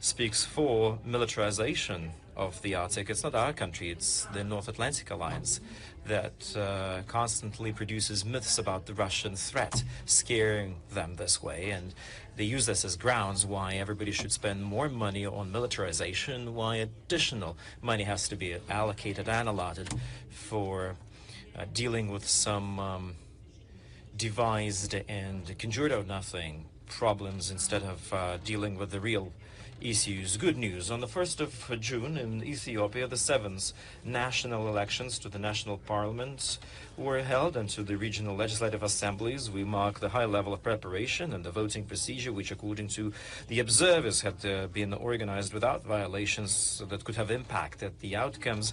We also mark a constructive role of the African Union, an the Intergovernmental Development Organization that sent their monitoring mission to ensure transparency of the election process. And we welcome peaceful and democratic nature of the expression of people's will that once again signifies the support by the population of Ethiopia, the current leadership course, to our countries have friendly relations. We are connected with long-standing ties in Moscow. We plan to facilitate multilateral, mutually beneficial partnership with Addis Ababa, also not only in a bilateral way, but also within BRICS. There's an announcement I'd like to make. In June, the Day of the Russian Language is being celebrated. You know, Alexander Pushkin is the founder of the modern Russian language. A great poet and artist, brings together the diversity of the tongue and high philosophy and high ideals. His poems, they reflect the national identity. They sing the ideas of courage, our national values. They provide orientation for the young generations. He managed to make his artistic work truly inspirational. You know, poems, there's some statistics I would like to quote, but it's related to poetry. I remember his poem. I remember the amazing moment. You remember that it's been sent words, it's been titled as 2 and then 3 dots, and it's been translated in 210 languages. Russian is one of the 6 official languages of the UN. Since the foundation, the UN plays an important role in developing the international dialogue. The Informational Department since 2010 has been celebrating this year as the way to celebrate diversity and multiculturality. Our country continues to put in the efforts to protect the Russian language abroad. We would like to satisfy the need, the desire, the thirst that's been voiced out there abroad for the use of the Russian language. We continue to promote Russian language abroad. Some practical work has been done of the International Organization of the Russian Language. The links will be added to the text of today's briefing. The International structure is ready to host and to welcome all the other organizations that are sharing this value. We believe that Russian language is an integral part of the international heritage. It's the language of international science and culture. It's the means of international communication. I'd like to mark that abroad, the Day of the Russian Language had become a truly public holiday. Various events are being held, various campaigns and initiatives at schools, universities, and cultural centers. Competitions are being organized and quizzes, Pushkin readings, festivals, and Olympiads, scientific conferences, seminars, and lectures. Celebratory events are being done by Russian missions, the houses of Russia, and of course by our graduates and compatriots abroad. Pushkin's memorials are brought flowers to, according to the International Association on the Preservation of the Russian Cultural Heritage abroad. 50 countries had placed about 100 monuments to the great Russian poet. But to speak truly, there is more. Because no one ever counted how many monuments are there. That's what they have placed on their own. Of great interest are large-scale events to mark the Russian language at international platforms. The UN, the UNESCO, organized by the Russian representative offices in Bangkok, Vienna, Geneva, Nairobi, New York, and Paris. The Ministry of Foreign Affairs, Sergei Lavrov, had filmed his welcome address on that day, and we will place it, as tradition goes, on our official websites during the event itself. In 2026, our embassies are broadcasting a documentary movie, The Main Russian Scholar, dedicated to a linguist, Lyudmila Verbitskaya, who this year could have turned 90 years old, and who is one of the symbols of St. Petersburg, of that particular city. She is favored and beloved by everyone in this country. That's her native city. She would have turned 90 if she lived. And that movie would not only be available during our official screenings, it will be available online as well. We'll try to place the link to that movie in the text of our briefing. Please follow us on our media platforms. Will keep you informed. Our website actually has a special section that's called The Promotion of the Russian Language Abroad, and you're free to browse there. There is another important historical and cultural page that I must mark. This year we mark 340 years since the birth of Andrei Osterman Henrik Johann Friedrich, a Russian diplomat, an associate of Peter the Great. He was born on the 30th of May, 9th of June, 1686 in Bochum, Germany. He studied at the Jena University. He knew the Dutch, Latin, French, Italian, and Russian languages. Osterman had concluded a number of important treaties, amongst them the Treaty of Vienna, 1716, the treaty between Russia and the Holy Roman Empire on joint efforts to preserve peace in Europe. The Treaty of Neustadt, 1721, that put an end to the Great Northern War, 1700-1721. The Treaty of Belgrade with the Ottoman Empire, 1731, that put an end to the Russian-Turkish War, 1735-1739. Andrei is known as the author of the first edition of the Table of Ranks, 1722, which is legislative norm that defined and set out a order of precedence in Russia until 20th century. He finished what was started by Peter the Great. He signed treaties and agreements with a number of European countries, Prussia, UK, Denmark. Oh God, what would he have said if he saw his historical land, his native land, and he could see what happened with Europe? His career blossomed already after the death of the emperor. Since 1723, he was the vice president of the Collegium on Foreign Affairs. 1725-1740, he was the vice chancellor. The cavalier of the apostle, first called Andrei, 1727, Uda. Starting from 1731, he in fact led internal and external policy of Russia. His state affairs continued during Catherine the Great time in his native city, which is Bochum, Germany. Just to remind you, at Ostermannstrasse. It hadn't been renamed yet. I'm just putting this out there to hang. There's a memorial plaque placed to commemorate his memory. In 1930s, in a vestibule of the city council, building. A bust had been placed to commemorate him again. In 2008, to give him credit, next to the Nativity Church at the Beryozova village, a memorable sign had been placed. Also tomorrow, at this forum venue, and that's why I'm informing you on that separately, Deputy Minister of Foreign Affairs, Mr. Galuzin, will take part in the first meeting of the experts of the Platform of Regional Collaboration 3+3. Let me remind you that Azerbaijan, Azerbaijan, Armenia, Georgia, Russia, Iran, Turkey. The session will be called Platform 3+3, General Challenges and Strategic Partnership. It's part of an official program of the SPIEF. So basically, we'll be able to attend it during our large-scale event. We'll have an expert communication platform for regional cooperation. It's an important addition to some official contacts that allows us to elaborate some new proposals and ideas in the interest of sustainable development and flourishing of the Southern Caucasus. The organizers of this panel are the Institute of China and Modern Asia by the Russian Academy of Science, the Foundation to Support Public Diplomacy, named after Gorchakov, actively endorsed by the Minister of Foreign Affairs of Russia. The participants of the meeting will be the leading politologists of 6 countries of the platform, including Georgia. We are sure that everybody who's interested in the topic and that new platform or the new format will find something of interest. They are in for an open dialogue between the experts, a very detailed professional analysis of the geopolitical and economic situation in the region, as well as strategic forecasts of the cooperation opportunities in the Southern Caucasus and their neighbors. And I'm ready to continue with the questions as tradition goes. Let's start with some international affairs. Moreover, I see that international representatives in the room, and it's not by chance that I see you, because it's being organized. The Международная жизнь, or the international life, will be organized a session that we'll have today. Please, now the mic will be passed on.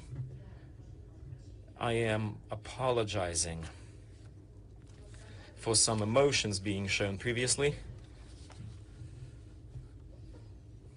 Most probably not everyone will understand, but I felt it impossible not to. And when I see the act of non-caring, the ignorance, you really want to break through the wall. You really want to do your utmost for the people to wake up, to finally hear their wake-up call, because it's beyond evil. I would rarely quote the former US President Biden in a positive sense. It's not because I don't quote him, it's just that he never gave the reason to quote him, or rarely gave reasons to quote him. There is one statement, I heard him saying this, it really struck me, and I came back to it. He once said,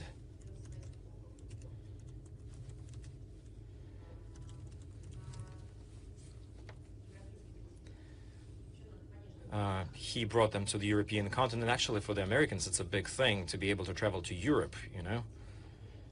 For them, it's a whole thing.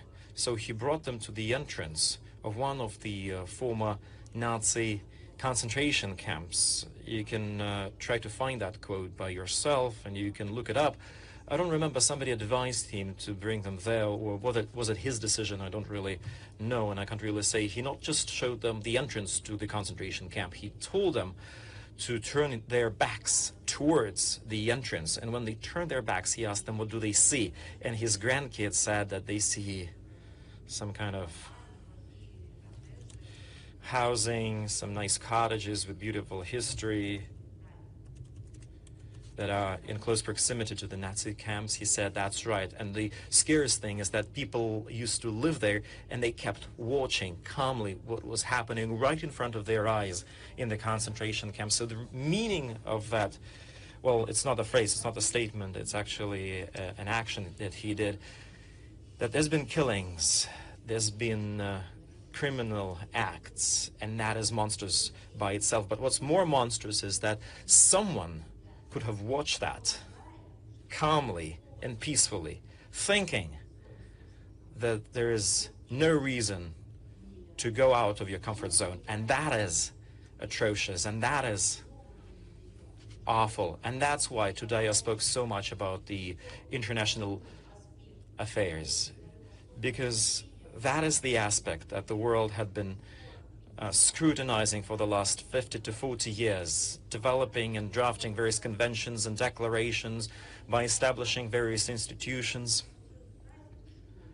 basically celebrating it as an event without actually seeing what was going on exactly. Thank you very much, Maria. Recently, Pete Hegseth, Pentagon, had addressed his Asian allies, calling them to increase military expenses, motivating it by the fact that there's a military threat coming from China. How would you have commented that? Well, I would comment it the same way I would comment one of the officials in Canada's statements that Arctica needs to be saved right away. It's urgent from an assumed Russian threat. What we clearly see is a gradual militarization under the auspices, under the aegid of NATO of various parts of the world, where there's been no conflict potential before, where it was actually the opposite. The potential was for cooperation and collaboration, and that potential had been put to a halt by the collective West.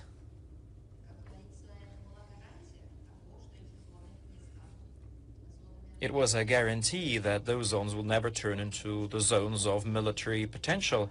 Of course, we condemn such attempts by the US to spur the arms race in that region. It not only destabilizes Asian-centric world order and the security architecture on that part of the world, but it will probably lead to new lines of division. Nobody ever called them there. It's them who offer that region their services without having any previous positive experience to show for it. Should NATO had that experience previously, it would have been reasonable. They only had practical experience in Afghanistan. They only had experience in the Middle East, although it hadn't been done officially by NATO, but it was done by the NATO countries, coordinated between themselves. And of course, it was the NATO that served as a coordinating center for things that happened in Iraq and Libya. Is that the experience they want to offer to Asia Pacific? Is that something they bring there? We stand for political regulation of any conflicts based on multilateral business dialogue formats that are long established, that were tried and tested, and that work fine. Thank you very much. There's another question. What we hear from Yerevan right now, that just after the elections, they will have some parliamentary elections coming very soon, relations between Russia and Armenia will come back to normal. Various difficulties and hiccups we had within the Eurasian Economic Union will be, well, the falls will be pressed. What didn't let them do this before the elections? What was the reason why they didn't do it before the election?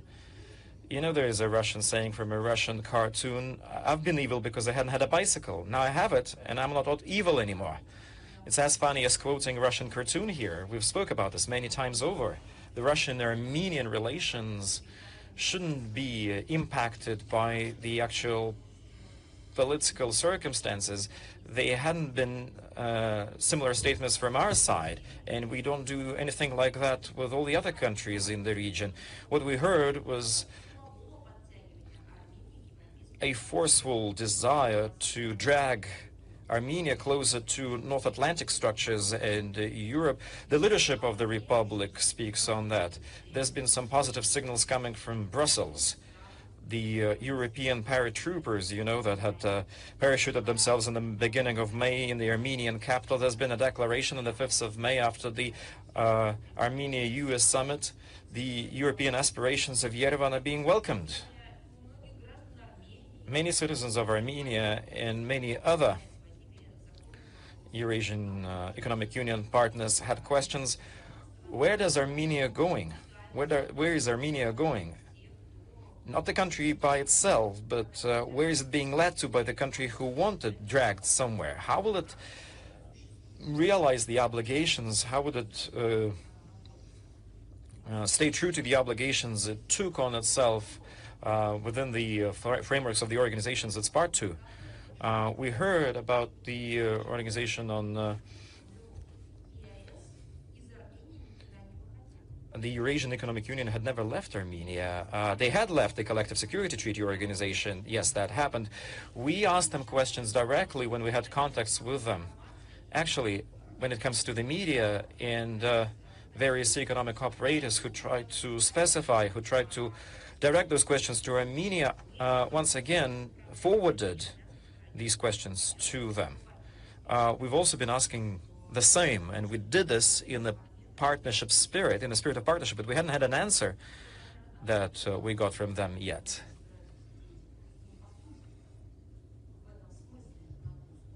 The Armenian leadership is trying to wear two hats simultaneously. That attempt, well, nobody is okay with this. Moreover, we are not there to pay for their journey to become part of the EU, because that leadership, what it does with us and with the other countries of the world is a clearly hostile line and is supporting Ukrainian terrorists. It's sponsoring them. Why should we be idle? Why can't we be outspoken about our own position? And why can't we do it in a true friendship manner? And why can't we do it across the channels that we can do so in? And when we are being asked questions, we should answer those questions. I think that the people who started this, they will have to make up their mind, and the elective campaign has nothing to do with it, and please don't manipulate us with it. It's just an issue of the definition and the choosing of the course that they are willing to take. Yes, please. Hello.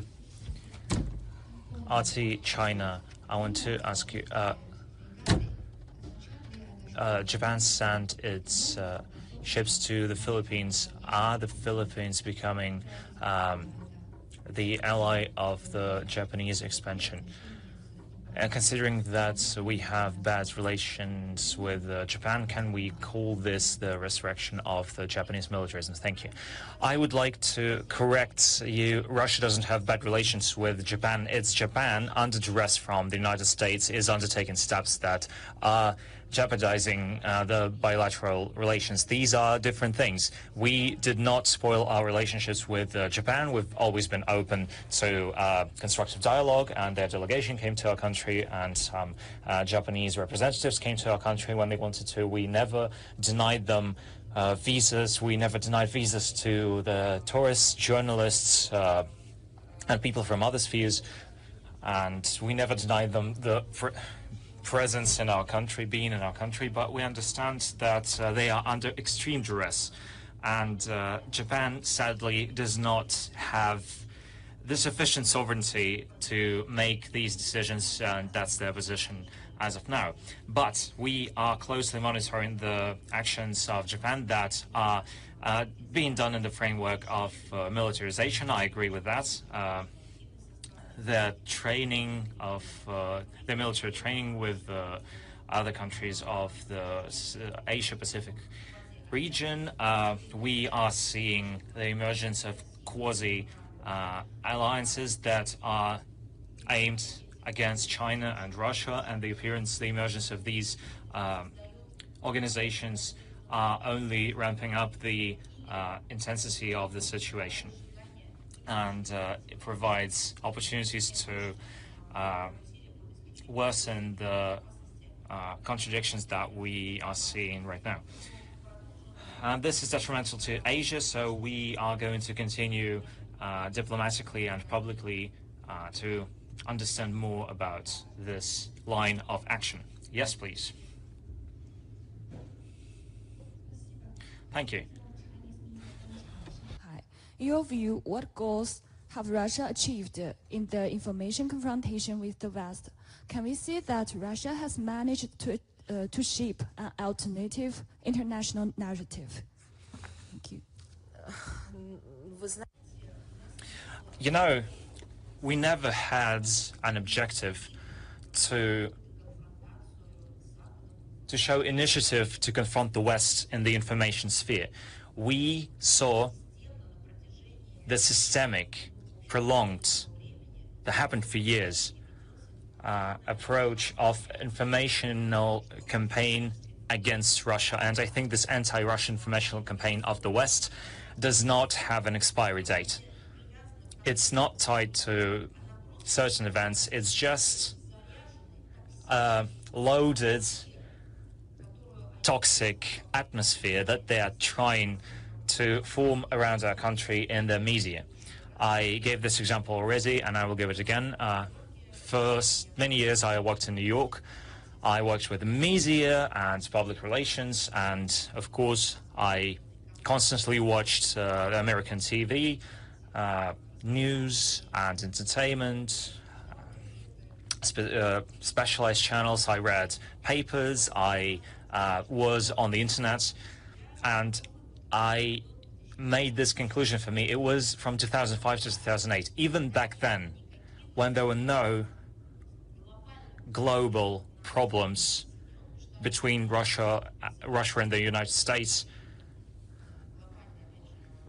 that would raise certain global issues, when we, and we heard that from the Americans as well, that we are going to build cooperation. We held summits. Our ministers used to meet all the time.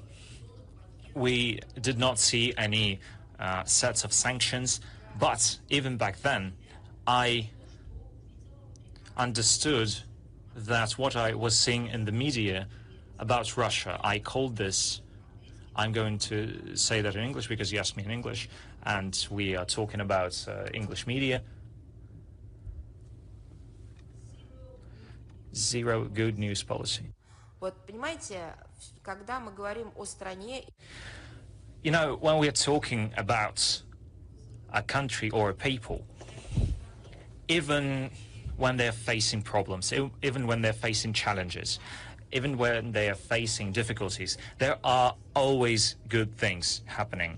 I don't know, sports centers are being opened, schools are being opened, expos, theater, bands coming to the country, research, youth projects, music, arts, cinema. Especially when we're talking about Russia, we have a ton of things to offer. And the beginning of the 2000s, it was a leap in many directions for our country, in many areas, in many sectors: sports, arts, culture, economy, construction, anything. It was obvious. I never saw a single article or a single news story on TV that would cover a topic like this about Russia. So the conclusion that I made was that they are either showing something bad about our country or they're not showing anything. When they're not showing anything about Russia, from their point of view, that's quite good. That's actually very good. But that's just not how it works, right? We don't have the conflict from our side in this area with the West or with any other state whatsoever.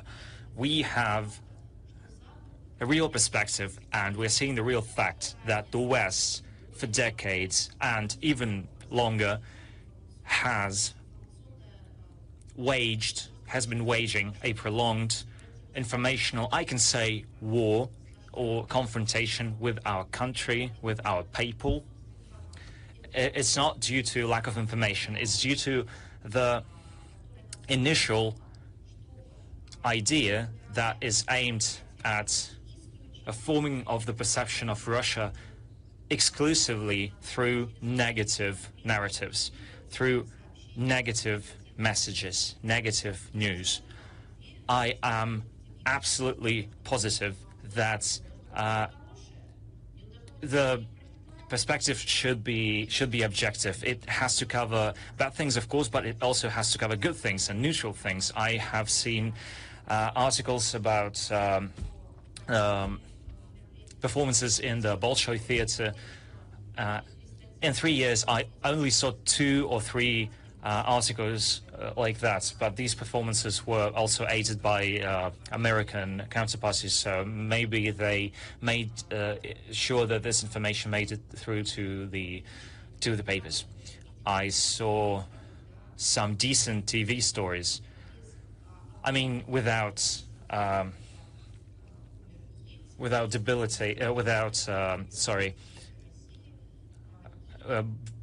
bringing Russia down in some way only when Boris Yeltsin died, our first president. That was the only time when they used a neutral position when talking about Russia. When they said, at least remotely, good things about Russia. I never saw anything else. Not about cities, not about traditions, not about anything like this. In my book, this is unacceptable if we're talking about traditional media that have to be objective. All right, please. Information Agency Africa Initiative. In the autumn of this year, the Russia-Africa summit is going to be held. Are we seeing any attempts from unfriendly countries to stir the relationship between Russia and our African partners, and how many African countries have expressed their desire to participate? Yes, we are seeing these attempts, which really are. And there are states that used to be colonial empires, and they are seeing Africa from this position. They are thinking about the division of influence. They are perceiving Africa as their playground, and they think they have the right to define the relationship of Africa with other countries, including Russia, and they cannot forgive Russia for the fact that in the 20th century, Russia supported independence and sovereignty of these states from the colonial oppression. And this is an in-depth offense. This is an obsessive drive to punish us for it.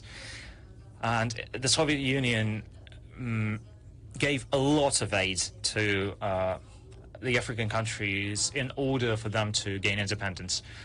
So large Russo-African events are, of course, a challenge for them. They see it as a challenge, at least. They think that it's only they that have the right to do this. And it's the same as they are trying to push China out of Africa. When China came to Africa, unlike them, not with the chains and weapons, but with economic projects, with investment, with trade, that doesn't sit well with them. And we also saw the attempts to prevent Africans from participating in the ministry conference in... Конструктивные действия будут предприниматься и в преддверии третьего саммита. Если что-то такое увидим, чем сможем поделиться, обязательно тоже вам расскажем. Но при этом, как показывает опыт, такая политика не приносит желаемых результатов, потому что африканцы помнят, знают.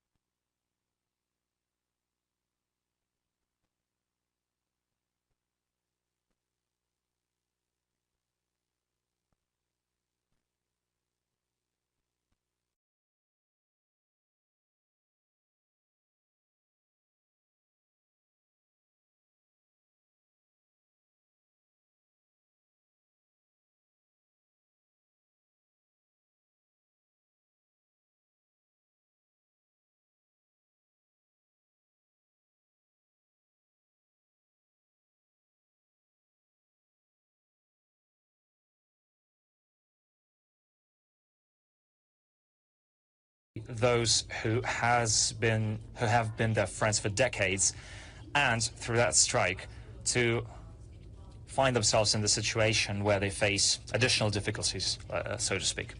Ria Novosti, please. Thank you very much. Hello, Ria Novosti. I would like to apologize. My question is going to be a complex one. Special ambassadors of the United Nations on human rights, when he spoke at GlobeSec, is it him or her? Guys, I hope that it's a she. I think she's a woman, but anyways, in Europe it's not that important. No, it is important, actually. because, of course, equality is a very important thing to us, but when we're talking about human rights, about the rights of children, when a woman is doing this, she has an additional leverage in understanding the problem and seeing it from that angle. Of course, men are doing a great job in this as well, but there is a set of experience and qualities that any woman possesses that is not called just expertise, but a sort of a feminine nature. So that's why I'm saying this. Yes, and she mentioned the attitude of Russia towards the Ukrainian children, that the Russians are treating Ukrainian children like the Nazis did during the war, when, quotes, fair-haired children were taken from their homes and their identities were erased. How could you comment on this, please? My words were not circumstantial. I would like to say a lot of things about this. First thing, in order to understand how unobjective, let's put it mildly, she is, we'd have to see at the fate of the Russian children who suffered from the Kiev regime. Did she take any interest in that? I have the red folder. There are their surnames, their pictures. Has she taken a look-see at this? If for some reason she thinks that she has the right to go out of her own region of jurisdiction, I just wonder, has she ever taken any interest in the fate of the Russian children? Has she said anything about the Iranian school? Any news on that matter from her? And I spoke extensively about this today. I think that statements like this, they are bad for the people who utter them. Why? Because if she is so concerned about the fate of the Ukrainian children that she is referencing, at least she maybe could give us the list, at least some of them. But that thought never crossed her mind. She doesn't take up her phone and ask questions to Ukraine, to Brussels. Where is the list? Maybe I can help you. Maybe I can somehow act as an intermediary. I have the opportunities for this. Maybe we can do something together. She's not interested in that. She understands very clearly that it's not why she's there. Not to do some real work.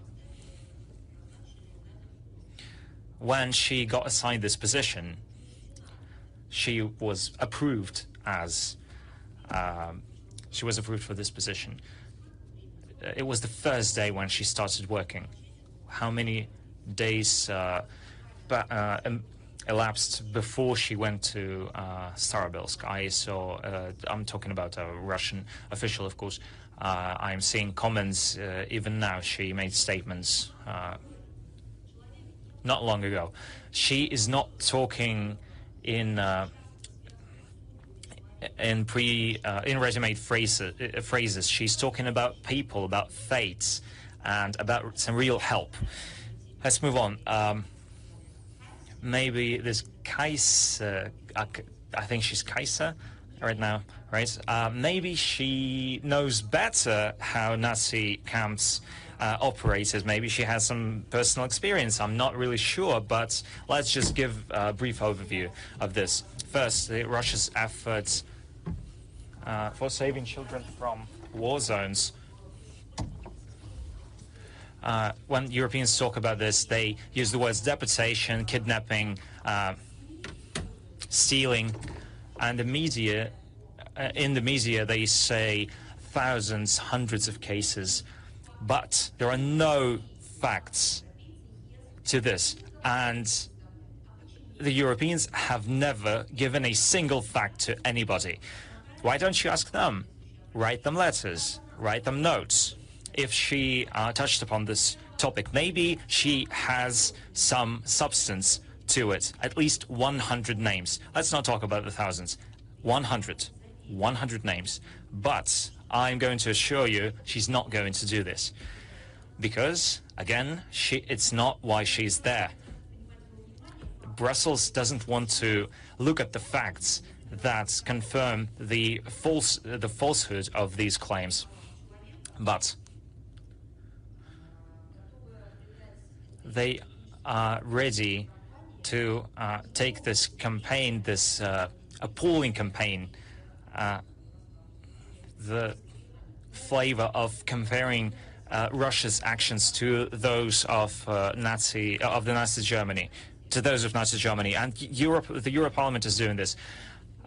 Jokes aside, you know who she was before she was assigned to that position, her previous position. Until recently, she was head of the Ministry of Defense of the Netherlands. You understand, her experience in the sphere of human rights is colossal. As if.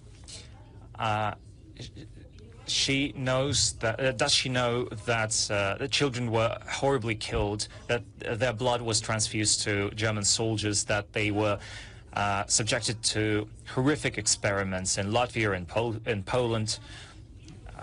Does she know that in these countries, particularly in Latvia, they are not referred to as concentration camps, as death camps of children, but as labor colony? Like, the children worked by giving the blood, as they are saying, to Nazi soldiers. These are schemes of immense order and lies of an immense order. And they probably don't know that these concentration camps were liberated by the Red Army, because this is the information that is restricted from distribution in the European Union, right? And how can you then compare the two countries, I mean our country and Nazi Germany, the Third Reich? If Russia liberated Europe, if they find out about this now from the Third Reich, it's not only about not knowing the history, is it? It's about showing deliberate, cynical course at calling the black thing a white thing and the white thing a black thing, to form a perception and make appropriate decisions accordingly.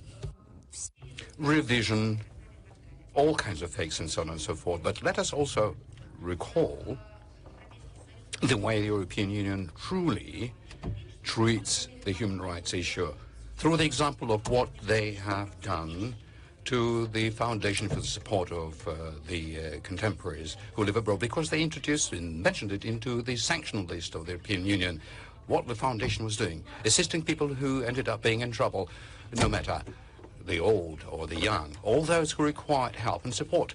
They were helping to find lawyers, and quite often they offered financial assistance, and that was why they were written into the sanctions list, which actually, this is the second time that this foundation was written into these prohibitions, which were introduced and are still in place since 2023. But that is another interesting story. And by the way, do you know why this foundation was placed under not the restrictive measures or sanctions?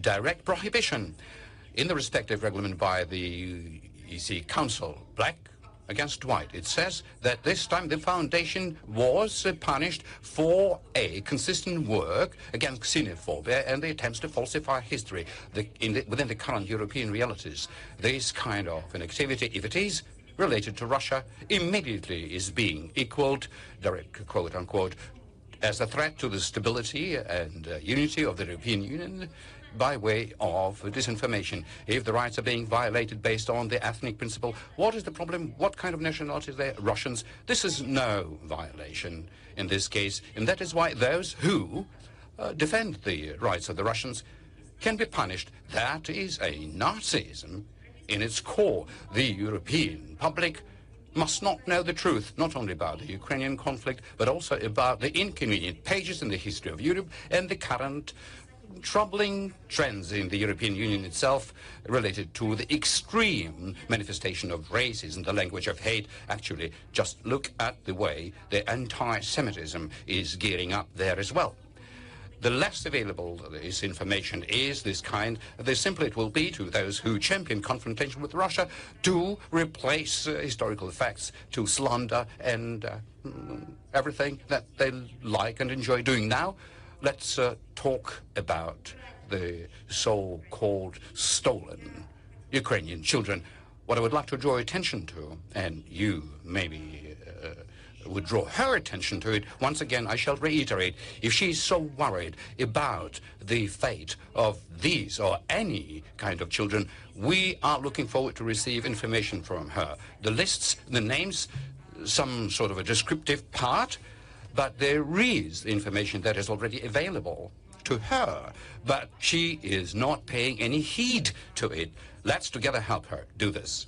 You know, the office of the Ukrainian General Prosecutor, and I believe that this is the person that she can trust based upon their principles, has distributed the following information. Within these information and materials, it is noted, once again I'm saying, Ukrainian General Prosecutor's Office, in 2025 compared to 2024, the number of children who suffered from Russia, not from Russia, but from the lawlessness in the territory of Ukraine grew 30% in various children's institutions, various sexual violence, abuse, non-provision of the health care, restrictions in taking food, undue living conditions, and many other things have been discovered.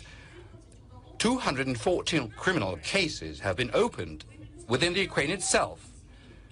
The children trafficking was discovered in Ukraine. 8 cases like that in 2025.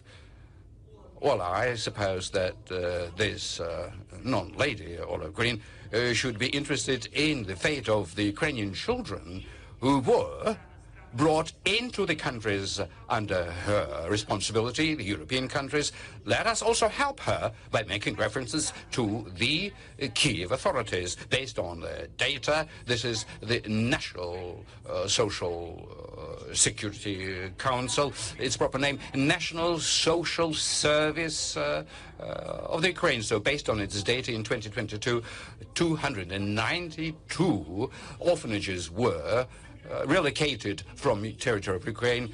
96 of them went abroad by them. You know how many children were there? 4,811 kids.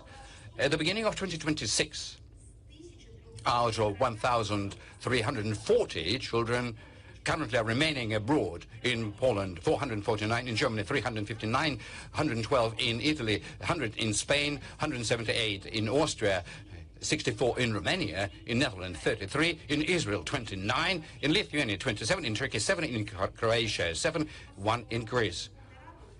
Well, I mean, the Children's Ombudsman in Ukraine was telling about a systemic application of psychological and physical violence to Ukrainian children who are in Austria, Poland and Turkey. Now, where is this Orlan Green? Where is she? Why didn't she speed up to fly to these countries and see these children? This is the official data coming from the Kiev regime. On March 2nd, Zelensky signed the Act 4779-9, which allows military administrations to evacuate children from the front line without their parents' consent. We spoke about it. 6 months after this evacuation, if the parents haven't reunited themselves with a child, they are no longer having the parental rights. So legal foundation was brought underneath the separation of a child from the family. So you can imagine that the Western functionaries concoct all kind of blatant lies about what happens to the underage in Ukraine, and that means that the child subject to them is just an instrument. All right, if this is it, let's move on. Yes, please. I'm not in the pool. My name is Igor Panarin, Volgograd magazine. Maria Vladimirovna, I would like to have this opportunity, being here at our beloved St. Petersburg International Economic Forum yesterday, during the session dedicated to water problems. The ambassador, Mr. Kanutinka, and mentioned that we have, in the world, we have no access to safe potable water. I mean, 2 billion people, and another goodwill ambassador and an environmentalist, Vyacheslav Fetisov, he spoke out about a certain emotional, unexpected initiative to organize the process of water truce.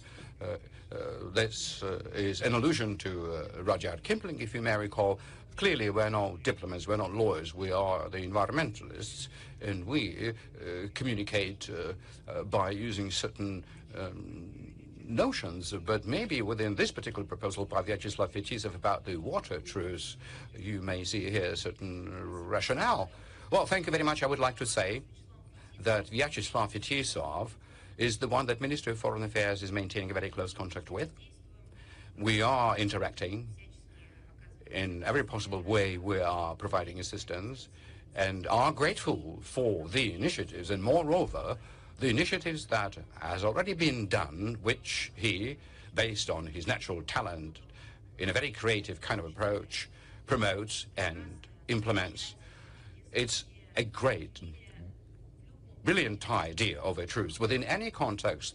The problem is in the different area, and the problem was that we announced so many truces and proposed and were ready to uphold it, but you see who and how undermines it. No matter how you describe this truce, the core thing in it is to be followed and observed, and that is the biggest wonder, the biggest riddle in this whole phenomenon taking place around Ukraine, when somehow they themselves are crying out loud endlessly about peace, but when they see a hand stretched out towards them during such a period, not that they not observe it, but engage in real terrorist acts. That is the problem, but otherwise that is a very nice looking and good kind of an initiative.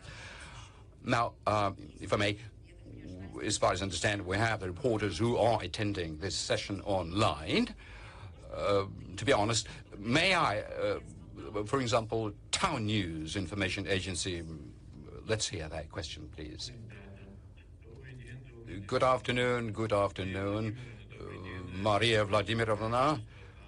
Town News Information Agency from Georgia. I've got only one question. Recently, in media, there was information that Tbilisi accused in espionage in the favor of 2 countries, including Russia. A Georgian citizen was arrested, the head of the Eurasia Institution, which is an NGO, who did a lot to strengthen Russian-Georgian relations. How would you comment on this? Yes, you know, I saw the news, and I asked my colleagues who are overseeing this, and they said that we very well know this particular person who throughout so many years publicly and sincerely, without concealing himself, hiding himself, was championing, overcoming disagreement between Georgia and Russia for normalization of bilateral relations, and who has done a lot, as my colleagues told me, to bring our 2 peoples closer together, starting our common past, and well as searching for those who died in action during the Second World War, and who promoted this invaluable contribution that the Georgian people made into the victory over fascism, conducting all of his communications and contacts openly. And I would like to say that he was arrested several days after he announced launching the project to monitor Russophobia in the Georgian public space. Seemingly, certain forces are interested in concealing the xenophobic trends from the public eye, and definitely we are concerned for his situation, because I was able to find out that his old and father who is ill, is dependent upon him, so we're laying hopes very much upon an independent assessment that the Georgian authorities are going to do, but I'm just simply sharing my opinion in answer to a question. Yes, please. Hello. Izvestia, Yulia Vozintseva. The UN is facing the biggest financial crisis during the past decade, and by August this year it may exhaust all its resources. The biggest debtors to it are China and US, which account for almost 50% of the UN budget. Lack of funding already led to layoff of people, closure of different programs, and termination of peacemaking operation. May one state that the efficiency of the UN mechanisms is being put under a doubt? And is there a risk that UN peacemaking missions will be either terminated or considerably limited? You know, I can only confirm that there is such a problem, and currently the UN is going through a lot of problems with contributions that the UN Secretariat is describing to its membership as the crisis of liquidity. Alongside with that, they do note certain improvements, specifically this year. You mentioned debtors. I don't have any information about China. I will definitely further look into that, but I simply would like to say that the overall debt from the member nations over the previous financial period is into the regular UN budget is 2.6 billion US. So can you imagine who? I mean, I am, without direct questions, I can tell you how much US owes, but there is another important figure. The UN budget to support peacekeeping operations, the arrears, 2.8 billion US dollars. And I would like to say that the cumulative overdues from the US only into the regular UN budget throughout the whole of the UN existence, at this point in time, it's a scary figure, exceeds 2 billion US. So can you imagine this? Once again, let's revisit the first quoted figures. The debt of all of the member nations is altogether 2.6, out of which 2 billion is what US owes, which claimed itself to be, as they are saying, an exclusive leader, the most important one in the whole universe, while the peacekeeping fund, where the overall debt is 2.8 billion, you know how much US accounts for? 2.3 billion. So how can you treat this? Based on the previous years, Washington, D.C. delays payments until the end of the calendar year and does it on a regular basis. I do remember the statement by one of our movie actresses, Nemoleva, in the Office Romance movie. You remember how you made such a nice food order in a restaurant, and then it turned out that you didn't have any money to pay for it? Yeah, very suitable for this case. Russia adheres to being true on its financial obligations. The payments we make is under the law. And that is against the situation when the sanctions are being introduced against us, when technically we are made incapable of making such payments. Well, we're overcoming these difficulties together with the Secretariat in UN. We are able to find the ways to do it. Just to mention the level of accountability and responsibility. Contributions over the previous year into the regular UN budget have been successfully transferred in full amount in terms of budgets for the peacekeeping button, as far as the risk is concerned, whereby the peacekeeping missions can be put on hold or restrained. In this particular issue, we keep being cautiously optimistic amongst the member countries, and within the international institution there is a bit of a resilience and expertise in order not to allow for the collapse of the existing system. Undoubtedly, the UN mechanisms requires to be adjusted, upgraded, and renewed, something that is underway. All of these processes are underway.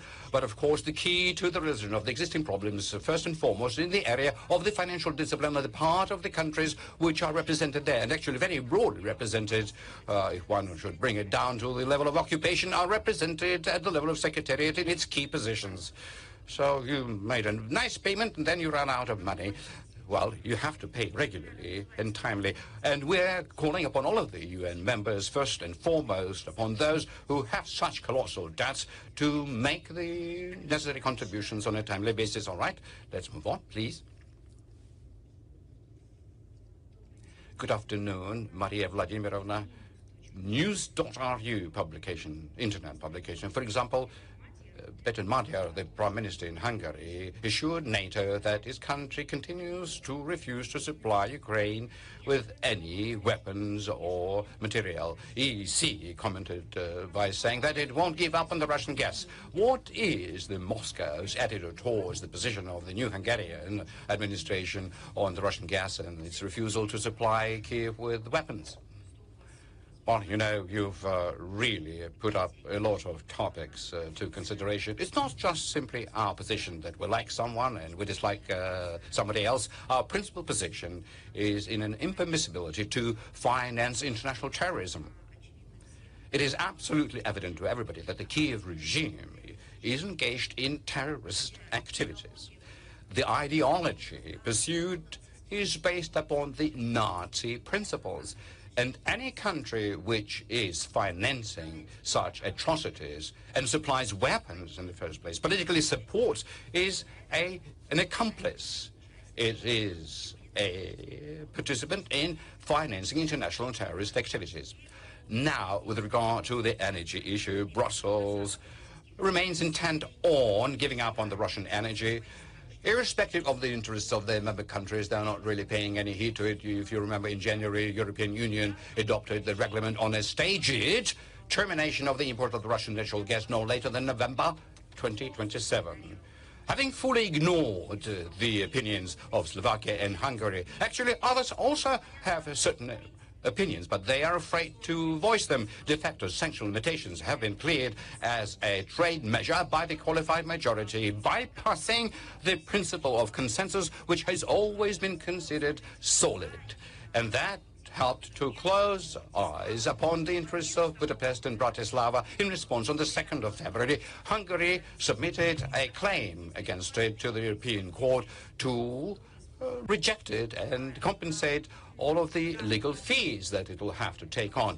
At this point in time, based on June 2nd, this claim is being considered. On April 24th, similar kind of claim was submitted by Slovakia. This is a politically motivated rejection on the part of the European Union from the Russian energy, which contradicts not only the founding principles of the association, but also the economic rationale, and most importantly, the rationale of the energy security that there's so much worried about. I do believe that it is all visible through the EC statistics.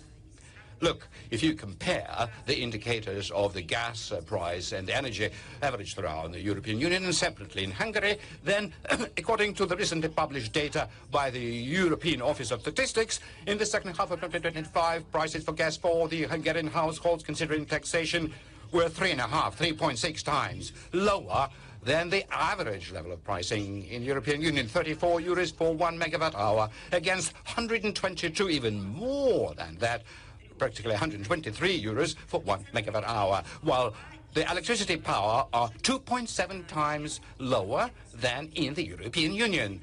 108 euros against 288 euros per megawatt hour. This is the lowest price level that have been registered in the European Union countries, and specifically in Hungary. I mean, we are registering this statement by the new Hungarian leadership, and as far as the relationship with our country is concerned, as well as towards the Ukraine and around it, we are coming from an understanding that the Hungarian authority will be guided by this measure of responsibility that the Hungarian people vested into it, and following the interests of the Hungarian people, will definitely be following specific actions and words, but that's what we mean to say in answer to your question. Yes, please. Hello, Maria Vladimirovna. I'm from Crystal International Reporters. Today, Latin American countries are showing a lot of interest towards the new formats for international cooperation. Which international cooperation possibilities do you see for the new generation with Russia? Is there a potential for the future? Exactly speaking about Peru and Russia. You know, we have amazing relations with the countries of the region and the youth of the region. We cooperate across all areas. One of the things we do with Latin American countries is higher education. On an annual basis, we provide the citizens of these countries state stipends to study in Russia. The most popular specialties are management, healthcare, economy, high-tech, IT, etc. I think these cooperation areas are highly demanded by the youth of the region. I'll give you a number of examples. There is a Brazilian city, Joinville, where we have the School of the Bolshoi Theater that's been functioning, which has been up and running for 20 years. We spoke about this. There's material available. Also, it is in the same country where, under the auspices of the Moscow Conservatory, we have a musical school named after Tchaikovsky in Fortaleza. 2015, that's the year that marked signing of the cooperation between the State Russian Museum and the National Council for Cultural Heritage of the Ministry of Culture of Cuba. There is an agreement on creating in Havana the Center for Russian Language, Art and Culture. Higher educational establishment contexts continue to flourish. Academic and scientific and practical cooperation is established between the Moscow State University, the Moscow People's Friendship, the University of People's Friendship, the St. Petersburg State University, Diplomatic Academy, a couple of educational establishments from Moscow, Voronezh, Samara, Yekaterinburg, Kursk, Rostov-on-Don, and the other Russian cities deal with their counterparts in various countries. Russia Today and Sputnik works a lot with the region. There's broadcasting done in our languages. Satellite TV is available. TASS operates in the region. I already mentioned Sputnik here. The Latin American languages are being used to broadcast, and our material is well on demand. Yes, please. Andrea Lucci, Televisione TV Italy, sorry. Can the application of Western arms or its components to strike Russia, including the terrorist attack in Starobelsk, lead to consequences for the NATO countries in the nearest time frame? Thank you.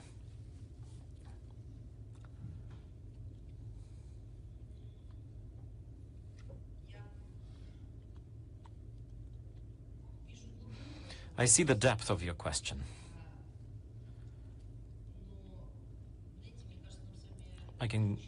But 2 hours would not be enough for me to even scratch the surface. The consequences that you speak of are being created, are being forged by the NATO countries by themselves. We spoke about their economics, we spoke about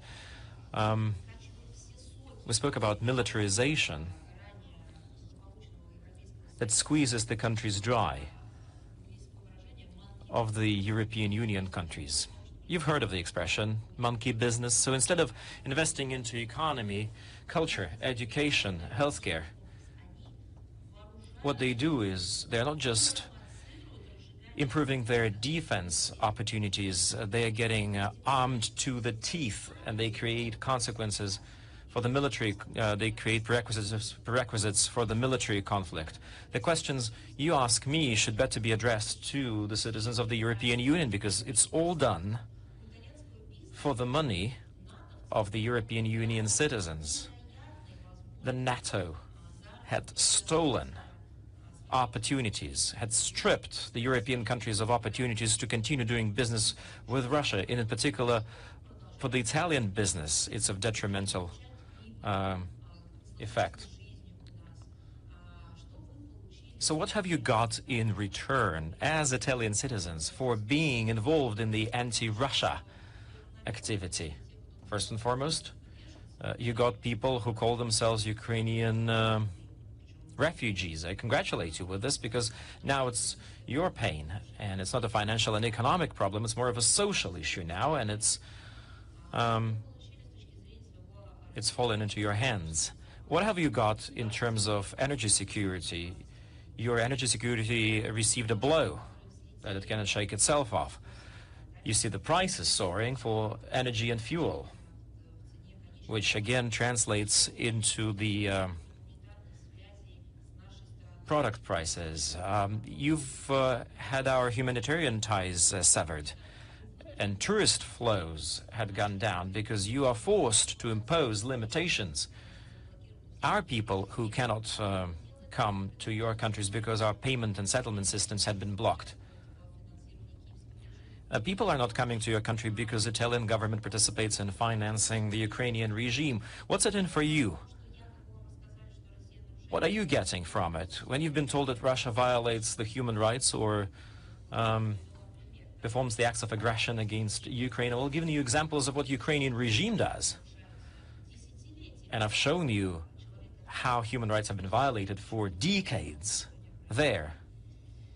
But for some reason, people turn their blind eye on that. So the consequences are being forged as we speak by them at that very historical moment. And it would have been nice if it wasn't me telling you about the consequences. It would have been nice if it was an eye-opener for the European citizens, and it's time for them to be outspoken and ask questions to their own government. I told you when in 2022 tanks had been supplied, armed vehicles had been supplied. You know what's been said?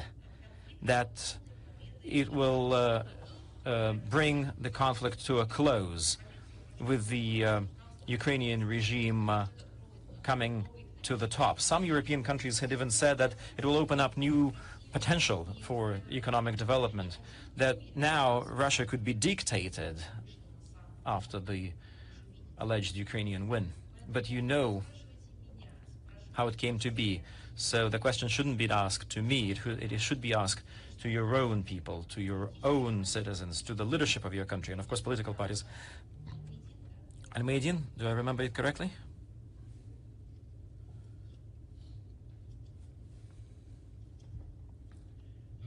Good afternoon. Hello.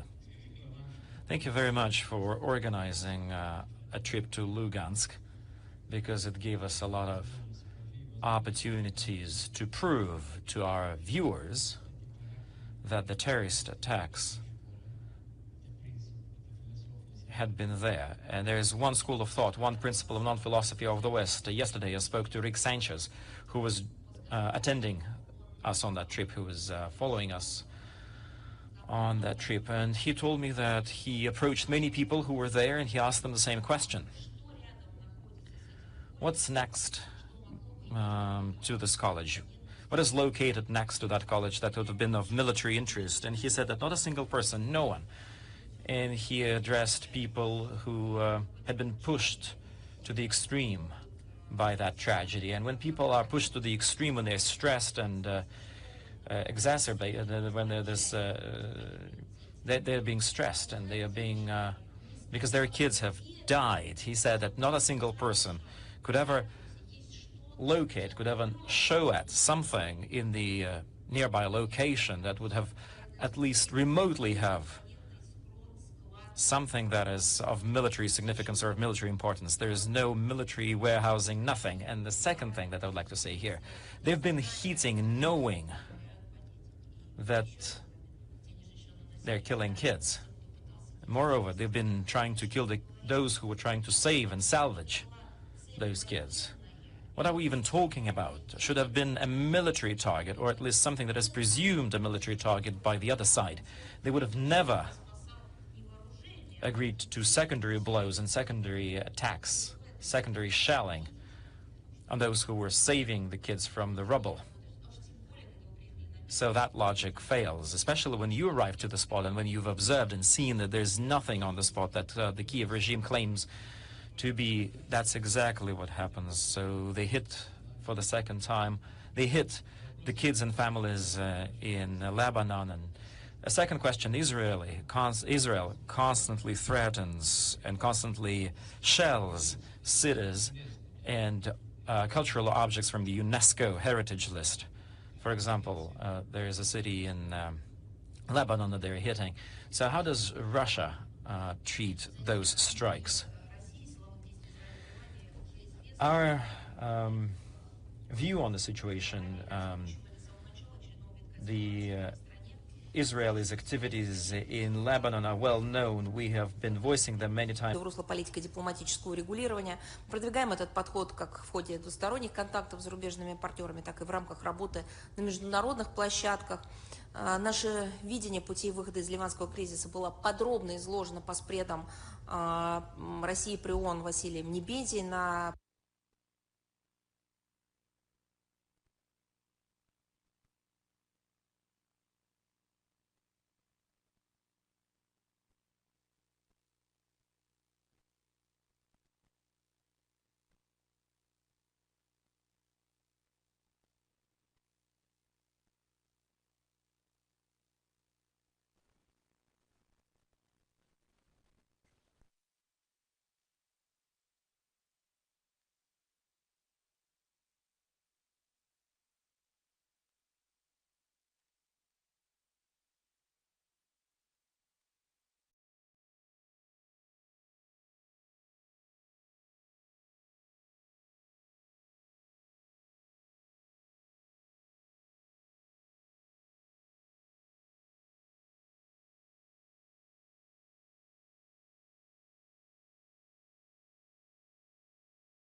cultural monuments of the country. It's impossible to speak when kids and children are being killed to push the cultural monuments to the top of the agenda, but we cannot stay silent when we see that the overall logic of destruction never ceases. We can see how the monuments are being destroyed. We share the concerns of UNESCO.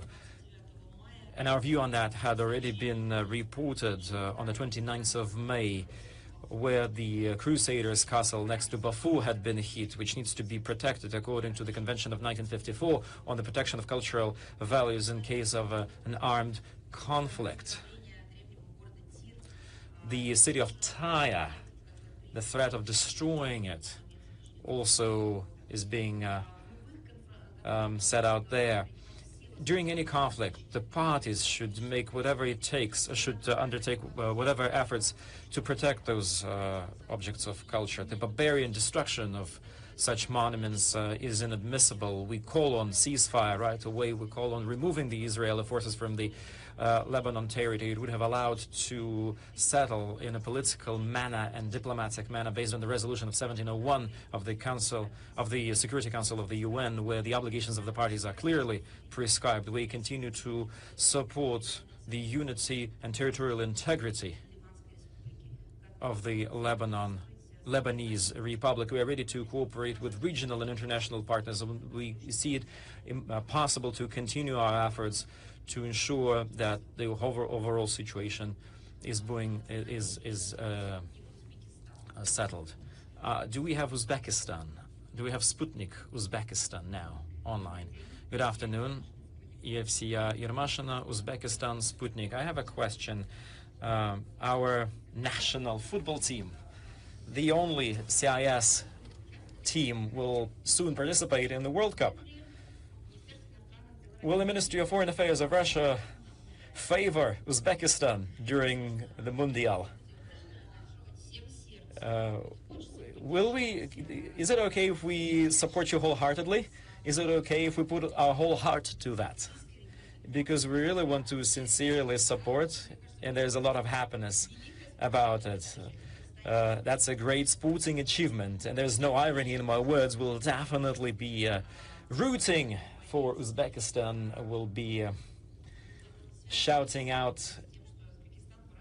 Uzbekistan is a friendly country, is a brotherhood country. We have close relations and contacts between the citizens of the two countries. There's a lot of cultural and humanitarian projects being done jointly, regular bilateral meetings. On the 4th of June in St. Petersburg, there will be contacts between our two parties that we are looking forward to.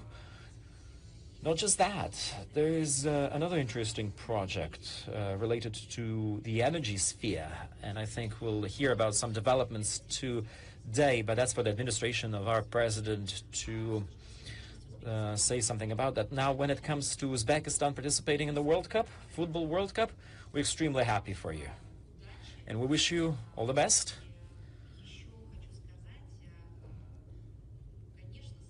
And another thing that I would like to say, we wish you to have positive emotions when your team participates in the World Cup games. Thank you so much.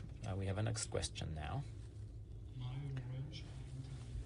German television. One question.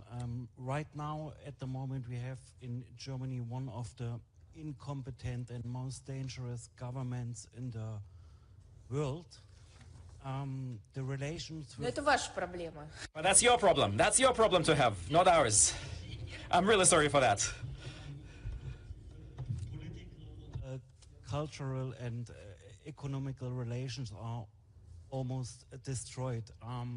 Do you see, from the Russian point of view, do you see any chance to repair these relationships, and if yes, under which conditions? Thank you. You know what? I don't really want to exercise fantasizing. What I want to say are some really concrete and specific things, and I should be brief. Before even starting to speak about normalizing our relations, about improving the format thereof, there's just two things that I would like to utter. First, we used to have some amazing potential for dealing with Germany. And these are not just empty words. We had some specific and concrete projects that saw through, and they should have been carried out just recently. Everything's been cut and severed, and it weathered just because Germany was not able to stand for its political sovereignty. It was not able to defend itself against damaging consequences of the ultra-liberal impact that the US Obama-Biden administration imposed on them. Therefore, we used to have some great, bright future ahead, some beautiful opportunities, breakthroughs in our bilateral relations, supported by mutually beneficial cooperation and collaboration across various areas. I cannot but name a single area where our relations did not reap fruit. Another thing that I would like to say, any conversations about the future are only possible when the official Berlin will state about the inadmissibility of organizing terroristic attacks against our countries, when they will condemn such terrorist attacks and they will put a stop to sponsoring international terrorism. And only then we might start fathoming about restoring our bilateral relations, especially when this red folder is being seen by everybody but Chancellor Merz. Maybe you can take that folder. I'll be happy to pass it on. I'll be happy to give it to you so that you could pass it on to him. Would you be able to do this? Will you be able to come back to Berlin and just show him the pictures of those kids? They are available both online and offline. But here I have them printed. And I sincerely offer you this. It's a real proposal. Take those pictures with you, show them to the Germans, and send them to Merz. Tell him that's a present from Maria Zakharova. Thank you. All right, Reuter, online.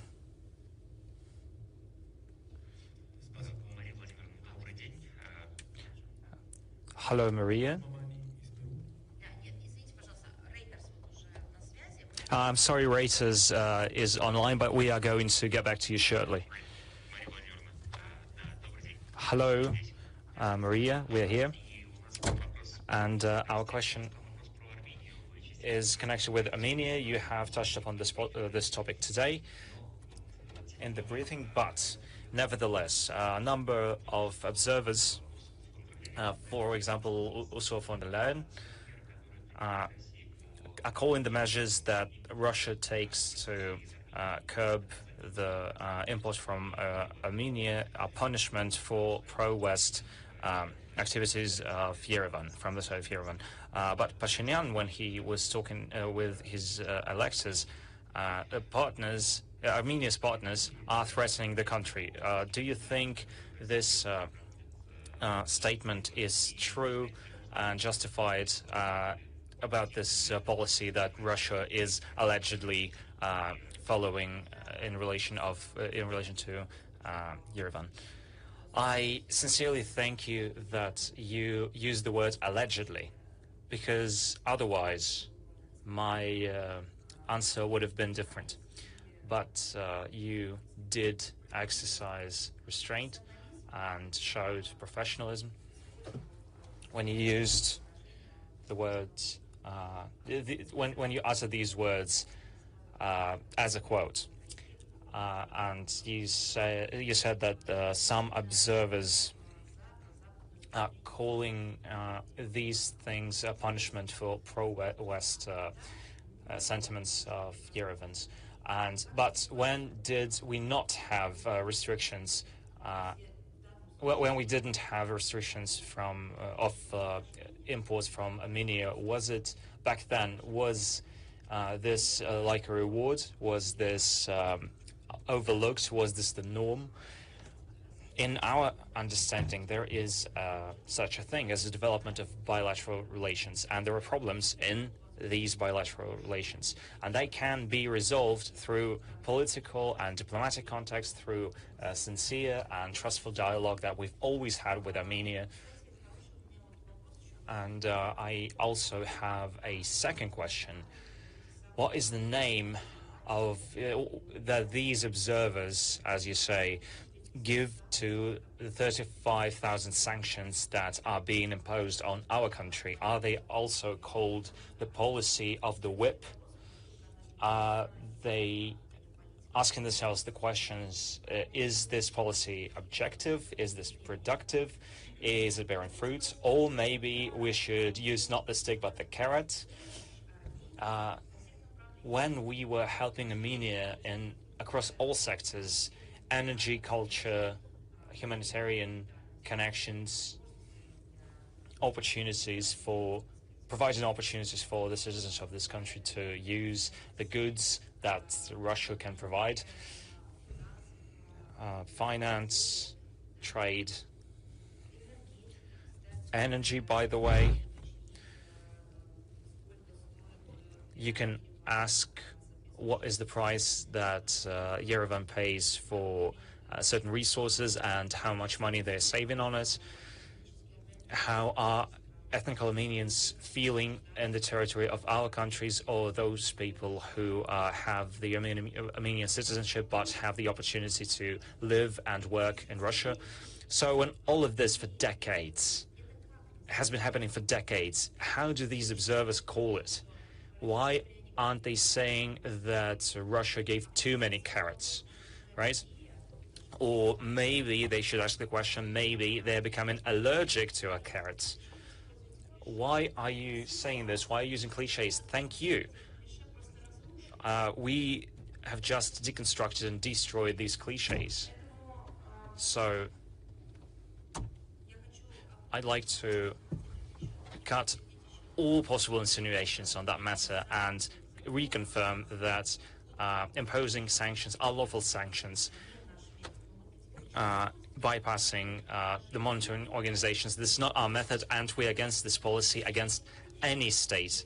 Even when we were not imposed sanctions upon, we were against the sanctions on Cuba for decades. We were against unlawful sanctions against any other country, and we always suggested to discuss this issue within the UN Security Council. So the statement that Moscow is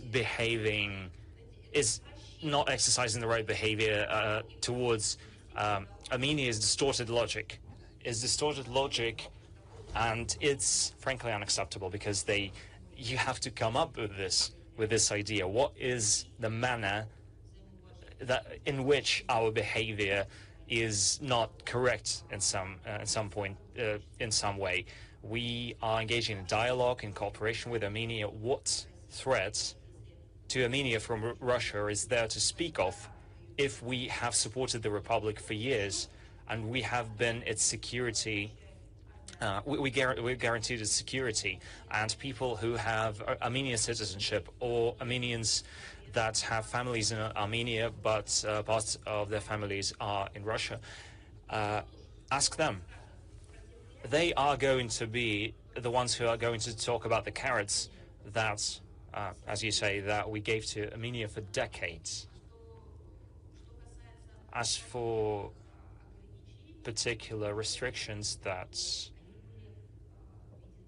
are now in place, they were imposed and accompanied by appropriate comments.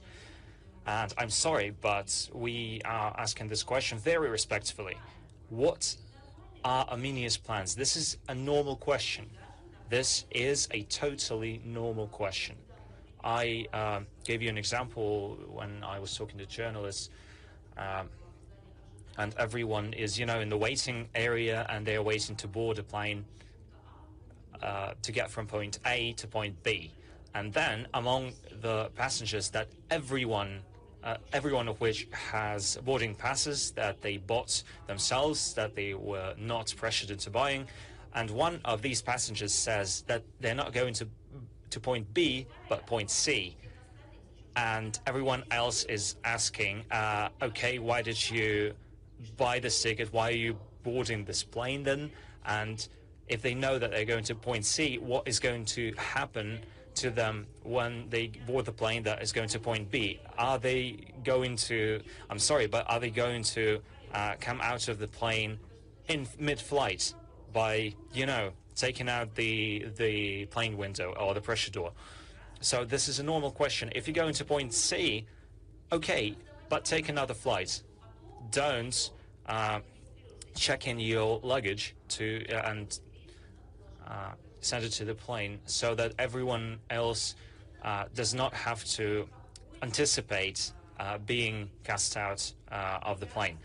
So this is a normal logical reaction of the countries who are responsible about their relationship, who are publicly and for a long time diplomatically have been trying to understand where today's administration of Armenia is going. If they are not joining this, so to speak, union, this is their position. Okay, but they are a part of a collective community. They have responsibilities. They have other things that they have to do. So I am strongly against these not accusations, but phrases. Let's put them like that. Oh, I'm sorry. From Peru, right? Journalist from Peru. Thank you very much. My name is Carlos. I am from Peru.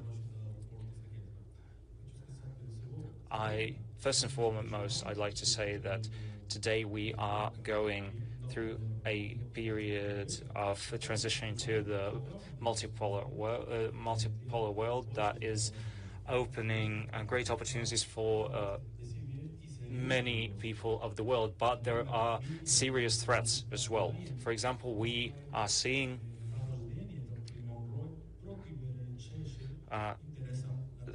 the reiteration of the Monroe Doctrine that is detrimental to the interests of Latin America. What offer is the Russian Federation ready to make to the countries of Latin America?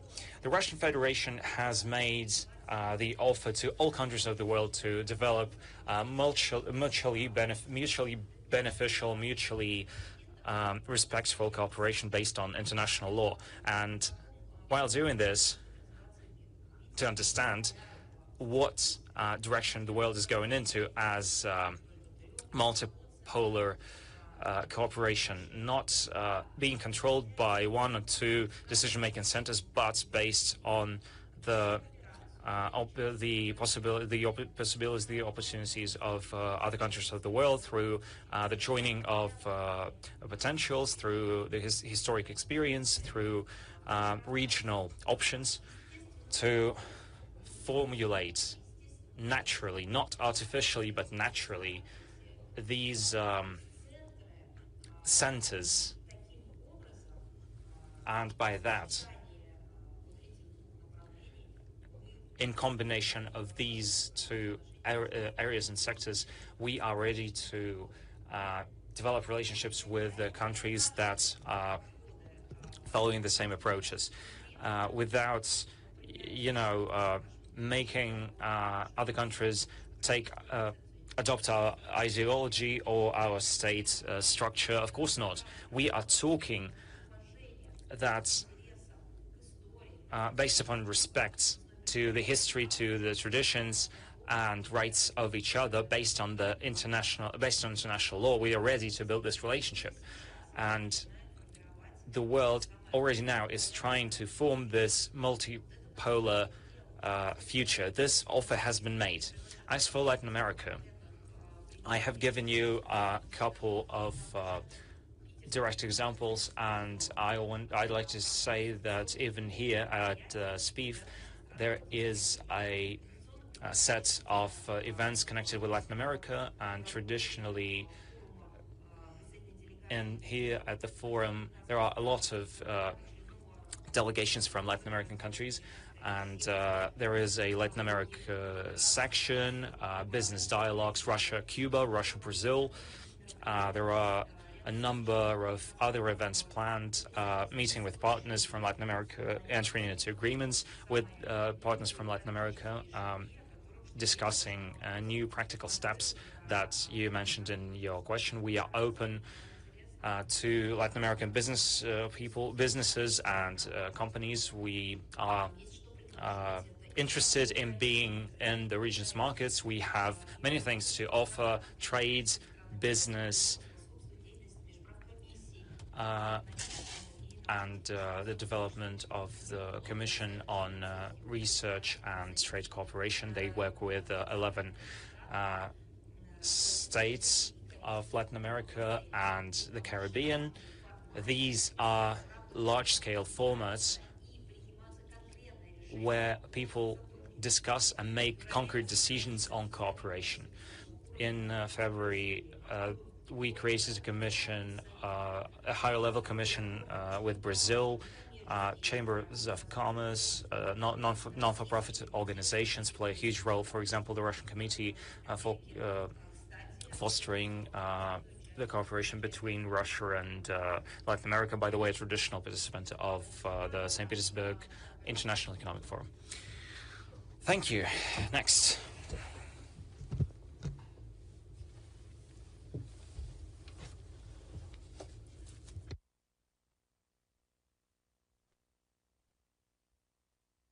Hello, Bolt News Interfax. Our question is, in the south of Serbia, the Platinum Wolf military exercises started in South Serbia, as I said, with NATO armies. Considering that in May, Serbia and NATO held military exercises, what is your evaluation of the intensity of cooperation between Serbia and the alliance?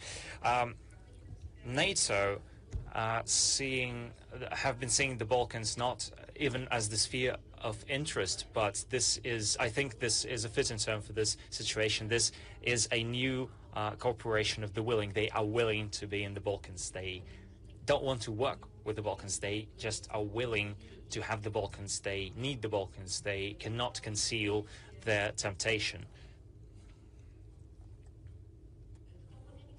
This is a frontier that has to be overtaken, and they want to bend it to their will. And we're not even talking about separate countries of that alliance that would like to start cooperating with the Balkans. They have this opportunity as countries. No, these are aspirations of Washington, of the powers that be, that think that the Balkans have to be submissive as well, that their exclusivity has to cover this region of the world as well. Of course, they have a special interest towards Serbia. This is a historic interest. This is the intention to rip this friendly state from Russia. They are not even hiding this. They cannot understand that by ripping Serbia from Russia, they are ripping it apart. They're ripping Serbia apart. It's really impossible to answer that question because Serbia and Russia, the Serbians and the Russians and the peoples of our countries are connected by such amounts of history that if you start to inject this poison of misinformation to the Serbians about Russia, this is going to have detrimental consequences because the body is not going to accept this toxin. They don't understand this. They don't understand the situation around Ukraine. They don't understand what Donbass is, what Novorossiya or New Russia is historically. They wanted to do this experiment. Look what came out of it. Belgrade is adamant about not joining military alliances, and they are exercising multifaceted external policy. But this doesn't sit well with NATO. They don't want Serbia's policy to be multifaceted. They want to be the masters of Serbia. They are ramping up their efforts in order to drag Serbia into their orbit. And they are promising Serbia to accept them to the European Union, not do this, and then, like a snake, they're constricting Serbia with these rings of, so to speak, NATO's love. In Yugoslavia in 1999, there was tremendous destruction and tremendous amounts of death. And many Serbians suffered from, as we mentioned today, uranium that was contained in the shells, but that doesn't interest NATO. They are just keeping onto their position. Belt News, please. Hello, Maria. Thank you for this opportunity to ask my question. The head of Latvia's foreign ministry offered to include Lukoil to the anti-Russian sanctions, and how these ambitions, how do these ambitions compare to the real weight of Lithuania? I'm sorry, not Latvia, Lithuania in Brussels, or are they just voicing the decisions made previously? I think that out of the statement from this person and his cronies, at the briefing I cannot quote them, but Sergei Lavrov gave a direct answer. Их за рамками внимания, поскольку главная задача подобных будресов каким-то образом подтвердить, что они существуют. Ну, мне кажется, что тут еще, собственно говоря, добавлять. Абсолютно неадекватно.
In being able to solve the key problems, which up till now, deter the launching of this dialogue between us. You know, to be honest, you have the right to, entitled to raise any question, but you are representing Georgia, the country with such a culture, with such a history. Why would you want to connect Russia's relationship with other countries? Because your country is valuable in itself, your culture is incomparable, and our joint history is so rich. Why do we need to have somebody third in it? Yeah, I do agree with you. So let us discuss the way, I mean, I cannot say building a relationship considering very specific political assessment that they get due to the severance of diplomatic relationship. But we can and should talk about context, because we are striving to build such contacts with Georgia on the good neighborly, mutual respectful relations. A lot has already been done in trade, and thank God, transportation communication. With so much hard work, we had either the Georgian people or the Russian people pushing forward towards this outcome, the ones who have ethnic relationship, cultural connections, family relations with Georgia and Russia, because that met with the resistance on the part of those in Georgia who have been definitely underwritten, not on the basis of the anti-Russian position, but rather an anti-Georgian position. Tourism and travel, humanitarian relations are already underway.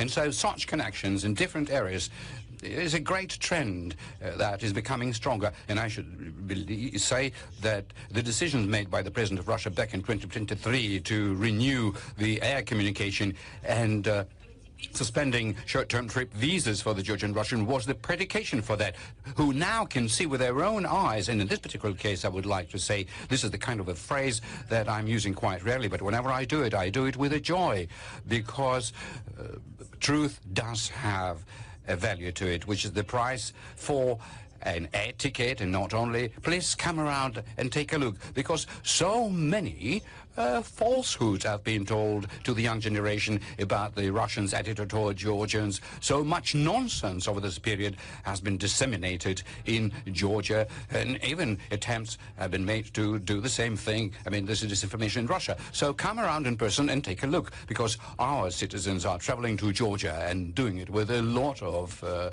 enjoyment. Now, in order to further strengthen humanitarian connection, in October 2024, the visa-free regime was given to the Georgian citizens who come here for the purpose of working or education. You can't imagine how much of a drama it was, because the families were located in between the two countries and they couldn't enjoy a normal travel to each other. So that was an incredible tragedy every time we tried to help and do something about it. My goodness, I do hope that this is already past us. Yes, thank God. And I shall again say we are ready to further expand our relationship with Georgia, but that should be a two-way street. You mentioned about the very powerful expectation that the Georgian society have towards the renewal of dialogue and overcoming the existing difficulties. And we're not intending to meddle in anybody's domestic affairs. Georgia's definitely not. And realistically, we cherish hope that the current Georgian authorities, who are trying to pursue a very pragmatic policy, will simply listen to the voice of their people and will see the true opportunities and the real future, and will definitely make the most out of it. Thank you so much, and thank you. Newsfront.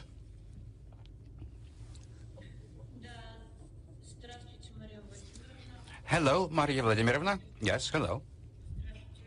Yes, hello. If I may ask you one question. Alexander Botnikov, the director of the FSB of Russia, stated that the development of the AI technology raises the risk of the bioterrorist attacks. Now, considering the existence of U.S. biolaboratories in the territory of Ukraine and the CIS countries, which continue to operate in developing various projects without any control, has Russia ever discussed with the CIS countries what needs to be done about it? I have already expressed myself about it, because we maintain very close cooperation with our partners within the CIS space in order to ensure biological security. We regularly concert our efforts with our colleagues within the context of very dangerous military biological activities by Washington. We engage core mechanism within the member countries of the Collective Security Treaty, specifically within the domain of biological security. Another meeting took place on June 1st in Saratov. This dialogue also is being done as part of the bilateral contact with our immediate allies and strategic partners in the post-Soviet space within a country individual format. We interact with the CIS member countries following the topic that you mentioned, are multi-tier and very comprehensive. In its foundation is a very sincere dialogue, friendly relations, and the true intent to prevent the trouble, because what is a biological laboratory, particularly the one which is not subordinate to the legislature, which is closed and non-transparent? That is, of course, is a very fearful thing. Thank you very much.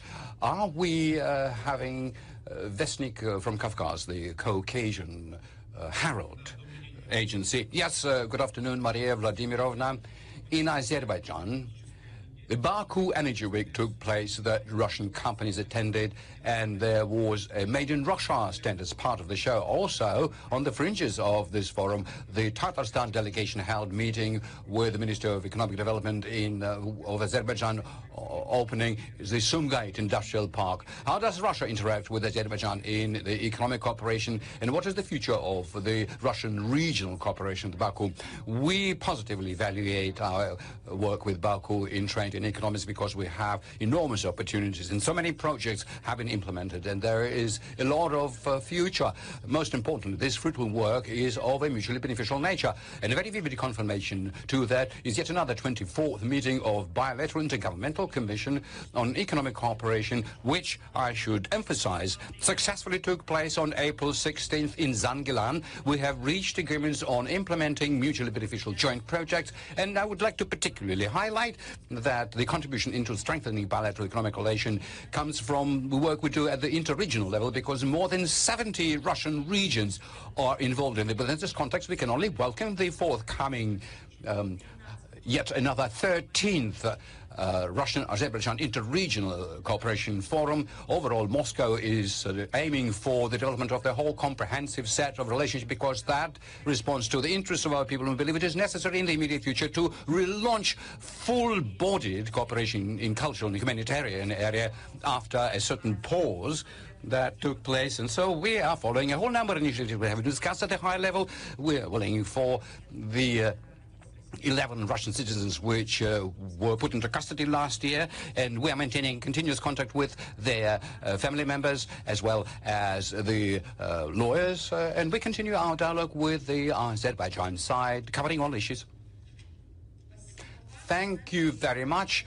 Now, the Soyuzny TV channel, is it with us? I understand this is going to be our last question. Yes, hello, Maria Vladimirovna, Irina, the producer. I have the following question. Last week, during the meeting of the Parliamentary Commission, a digital integration into the Union State was discussed, specifically mutual recognition of the electronic digital signature and the legal power of such a document in cross-border interaction. We all know to what extent the businesses require such services, and ordinary citizens as well. Could you please tell us, is there an understanding at this point in time when it is being expected and for this preparatory work to be completed?